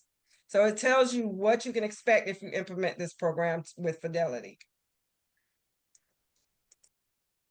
All right, the logic model. So a logic model. And guys, we may go over by a few minutes tonight, just a few minutes. So just bear with us, because we're gonna. But this is really, the evidence-based stuff is definitely important, and this ties right in with it, and it is just as critically important. And many of you, this is going to be one of your action items that needs to get done. I see there's a few people with logic models, but I know for a fact that this is one thing that we're going to have to get done for a lot of folks. All right, our logic model is it's a picture, it's a graphical depiction. It shows us visually a relationship between our activities, our outputs, and our outcomes. And so it helps bring everybody on the same page about what the expectations are for the plan for this program. The reasons we use one is because, again, it provides a visual tool for us to look at when it comes to program planning, helps to organize the ideas and activities of the program. It clarifies the goals, because generally you will have a goal listed in your logic model. And some other benefits are it improves communication. You can slide somebody your logic model, and if they understand and know logic models, they can understand and know what your strategy is going to be and the problems you're trying to solve. It supports your evaluation. You need to have the logic model in place in order to be able to check yourself before you wreck yourself, because it's going to help you hone in on what needs to be focused on as far as you checking behind yourself for your program. It reveals any gaps. So when you're going through the process of making the logic model, you'll begin to see gaps in your information or your strategy that you need to fill in. So you need to do that before you go asking people for their support. You need to go through this process so that you can get those gaps filled in. And then it has a real world use. You will be asked for them in grant proposals. You will be asked for them in presentations. People will sometimes just say, okay, send me your logic model, email it to me. So you should have a logic model on file for whatever your programs are. And by the way, I'm mentioning program, but if you've got multiple programs, each one of them need a logic model. Yeah, multiple logic models. Right. Look, I said it for you. Like, yep, you're supposed to have multiple logic models. And I just threw in the chat, guys, and I'll also put this inside our shared folder. The actual AWOL's first logic model. Don't ding me too bad on it. I was still learning very, very early on then. But AWOL's first logic model is in there. But you'll notice that it coincides with that proposal. And I'm going to let her state this, but I'm going to say this because I've said this to a couple of people, but I want to make sure I said it to everybody.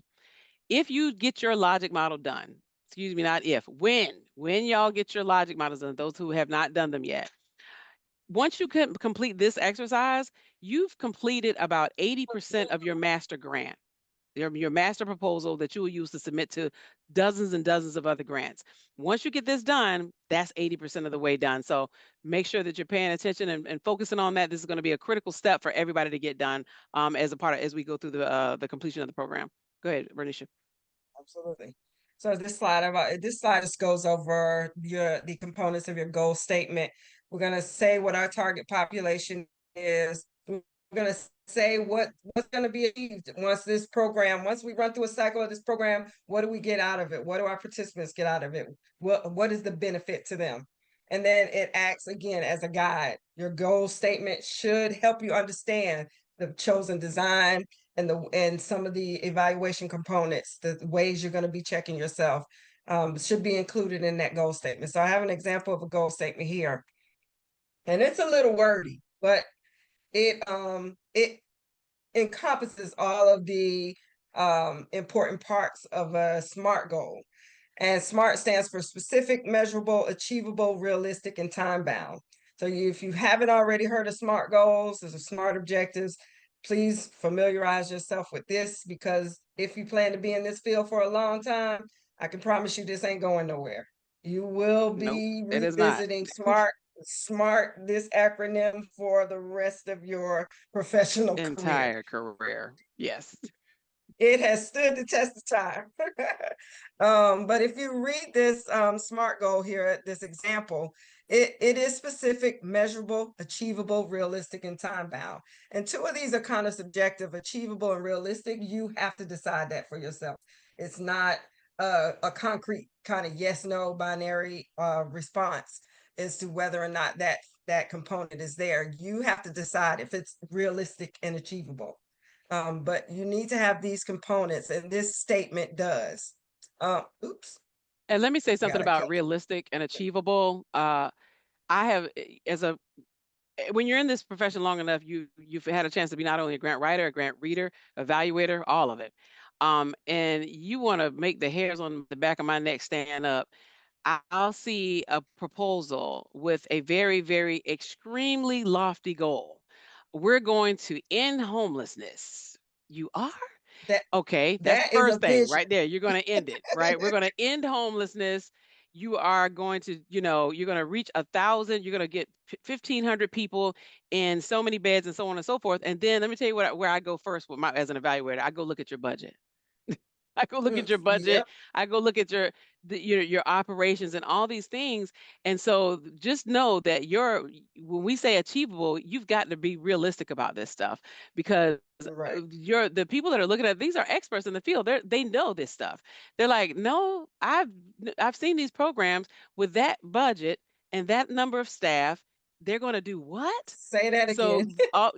yeah, with that budget and that number of staff, or it's just one staff, and we're not laughing at you, we're laughing with you. We just want you to make sure that what you're saying is achievable. It's okay to start small. You don't have to be Absolutely. doing, 1,000 contacts or whatever. Or I'm gonna make 130,000. I'm like, no, wait, hold on, slow down and be reasonable. And be reasonable and see what you can actually achieve. The other reason this is important is because what I learned day one, what was shocking to me when we gave our proposal to the city of Savannah, the deliverables and my SMART objectives turned into deliverables. So what I wrote, I was being held accountable That's for. right. Right. So That's I right. told them I was going to reach 50 kids. That I was not, that's what I told them. That's what I had to do. So, but if you sit up there and tell them you're going to reach 200, when you probably can reach maybe 150, and then you miss that 150, now your program looks like it's not well put together, as it doesn't look like you're the expert anymore on getting to your outcome. So just make sure that you really, really take into account things being achievable and realistic. Kathy, you got your hand up. You want to ask your question? Yes, I want to add when it comes to the SMART goals, because I did write them for my organization. I struggled the first time with them because when you have your mind and you're so passionate about your nonprofit Yes. organization, your Mm-hmm. mind is like, oh, it's big, it's huge, And you're right, unrealistic goals don't look good, because I was afraid that the person that was going to review the grant was going to say, oh, 3 is not enough, you know. Mm-hmm. And I Mm-hmm. said, no, I had to say 200. But I had to be realistic about that. If you got a staff of 4, there's no way that you can increase the lives of 50 kids. That ratio is not right. So I had to kind of like pride myself down Step back. and Mm-hmm. tell the truth. We can really be capable of delivering maybe 4 kids through this program effectively to have Yes. outcome. Thank And you. I ended up getting the grant. So And yeah. now it's And when like you me, I don't care about the small numbers. I want to put in there what I know we can do. Yep. yeah. That's right. That's right. Quality over quantity sometimes. And if you Every can time. make the good case about the outcomes, the number doesn't matter so much. But I want to just back up on something Davina said. So one thing Liz will tell you, I'm always saying is if it's in the budget, it needs to be in the proposal, the rest of the proposal. If it's in the proposal and it costs any kind of time or money, we need to have it reflected in the budget so that our budget is realistic. So make sure once you feel like you have a final draft of your proposal, make sure that budget and those activities are lining up. Just make that a final check in general. Something else I was gonna say about numbers. I lost it. But good points. Yes, you can have small numbers and still get grants. If, for example, we think about there's rare diseases out there. Let's say there's a genetic disease that's really rare. We're going to have small numbers in order to look into that problem. We only have a small number of people in order to work with. So small numbers is not always an issue. That is realistic to say that we're gonna test 30 people throughout the United States. Well, that's because only 60 people in the country have this particular disease. So it don't get caught up on having big numbers. All right, logic model components. I'm gonna just go ahead and zip these up here on the screen. So we have our inputs, and these are the things that we have dedicated to the program that we're gonna use and contribute to the program or going to be consumed by the process of carrying out our program activities. Our activities are just what they sound like. It's the things that are done with the inputs and that we use towards meeting our expected outcomes for our program. Outputs is the work that is being done. It represents the work that's done in the program. Outcomes represent the changes or the results that we see from our program. And then the impact is just really in general, the long-term changes that are a result of participation in our program. So we'll touch on that a little bit more here in the next slide.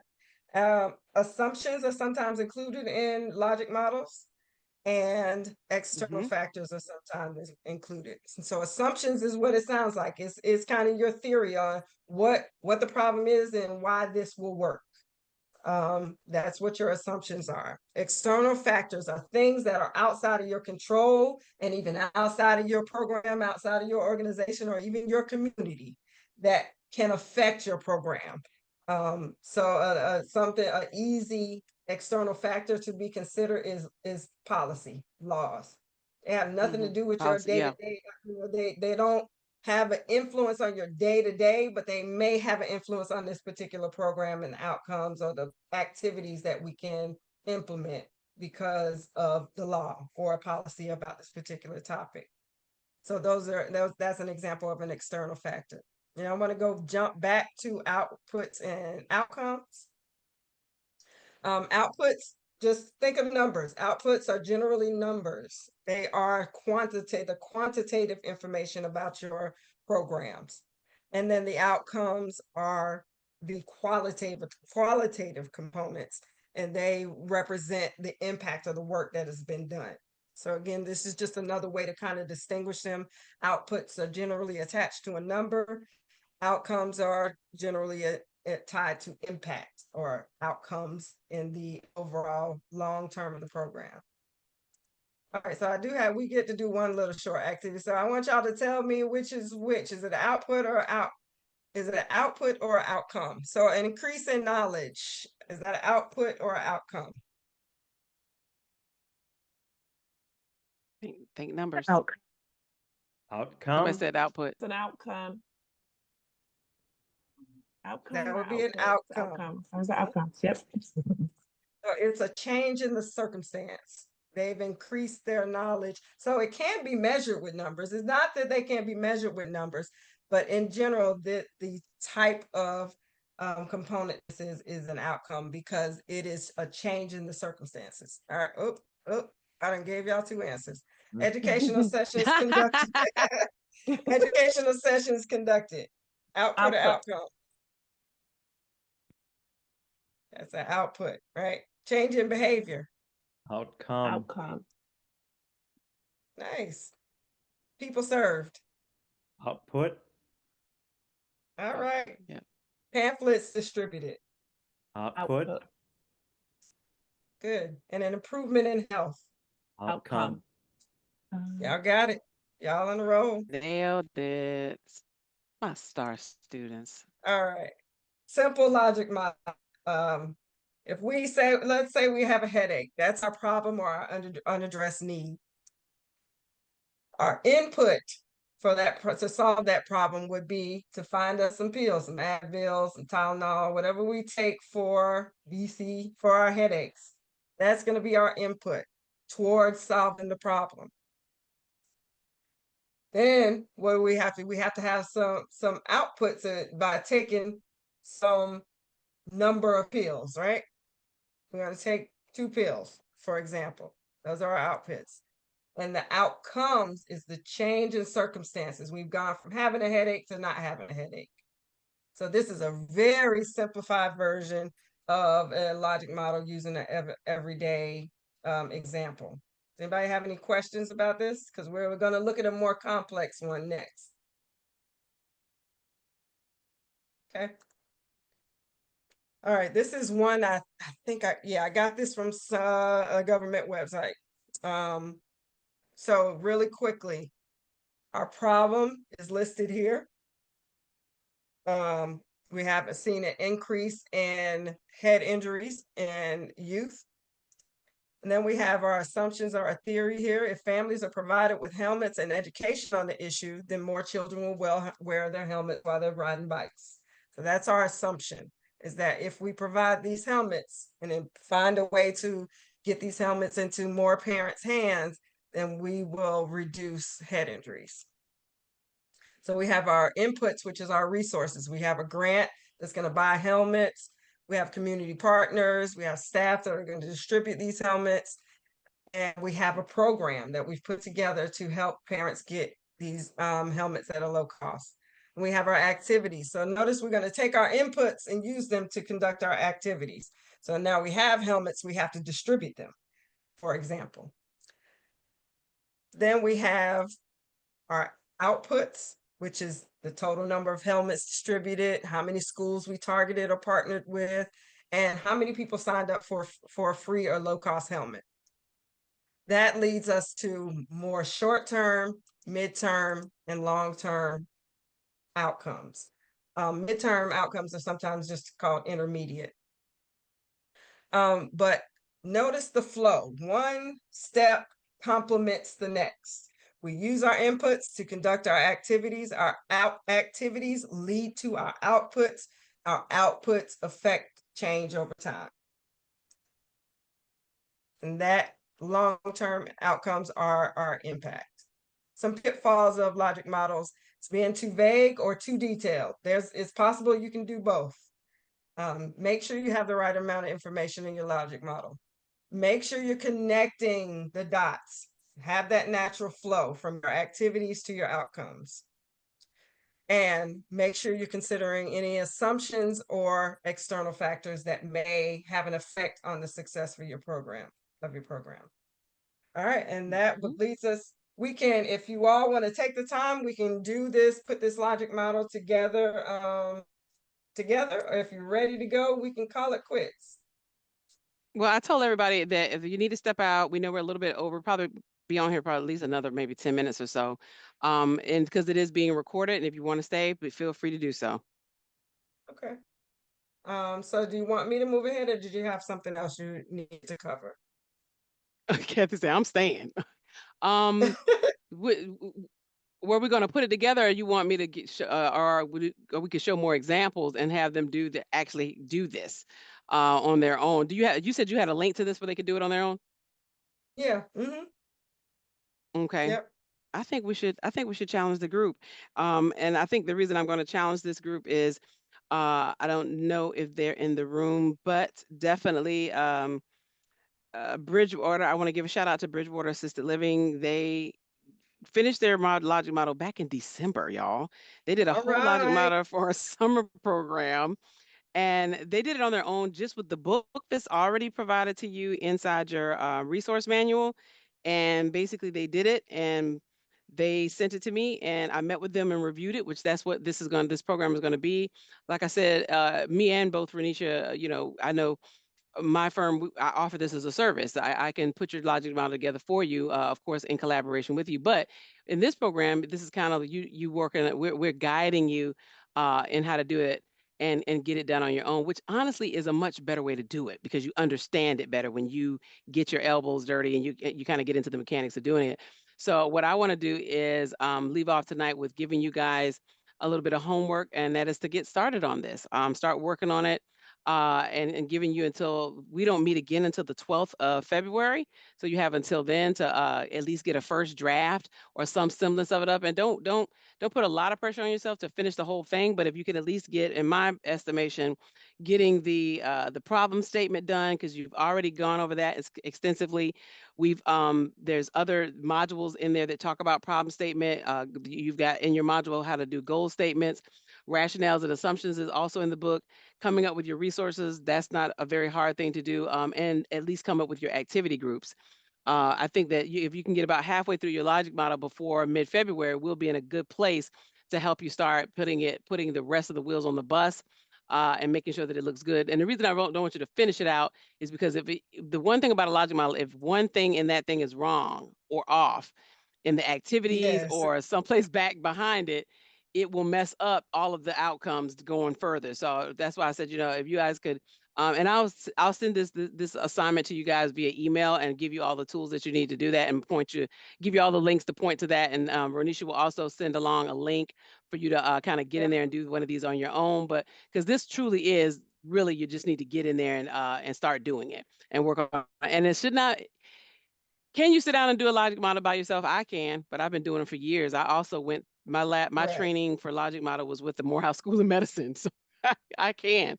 But really, you should be doing this with your board or board Yeah. and program staff, right? The people that are hands-on with your organization, that's who you should be sitting down and doing this logic model with. And just like Renisha said, you need a logic model for each program that you're planning to do. And you also kind of need one that's an overarching one that comes across the entire organization, right? That includes all of those components, each one of those activities or whatever. So that's where I want to leave it. Hold on, it says, do we set up a meeting or can we just send over? Yes, you can actually just send it to me as you do it, Dominique. Because that's what I let them do. I need to speak to you. Several programs. Okay, and Kathy says she wants to speak about several programs. Let me make a little quick comment, and then I'm gonna pass it to Renisha. Make a quick comment. So when I do these for my clients, we get to the activities piece, right? And that's basically activities are, in a nutshell, basically your programs. And honey, they start going, and they go and go. We're doing mentoring, we're doing youth development, we're doing this, we're doing that, we're doing that. In a happy day, any beginner nonprofit, I don't care if beginner or not beginner, 3 to 4 programs is aggressive. All right, that's aggressive.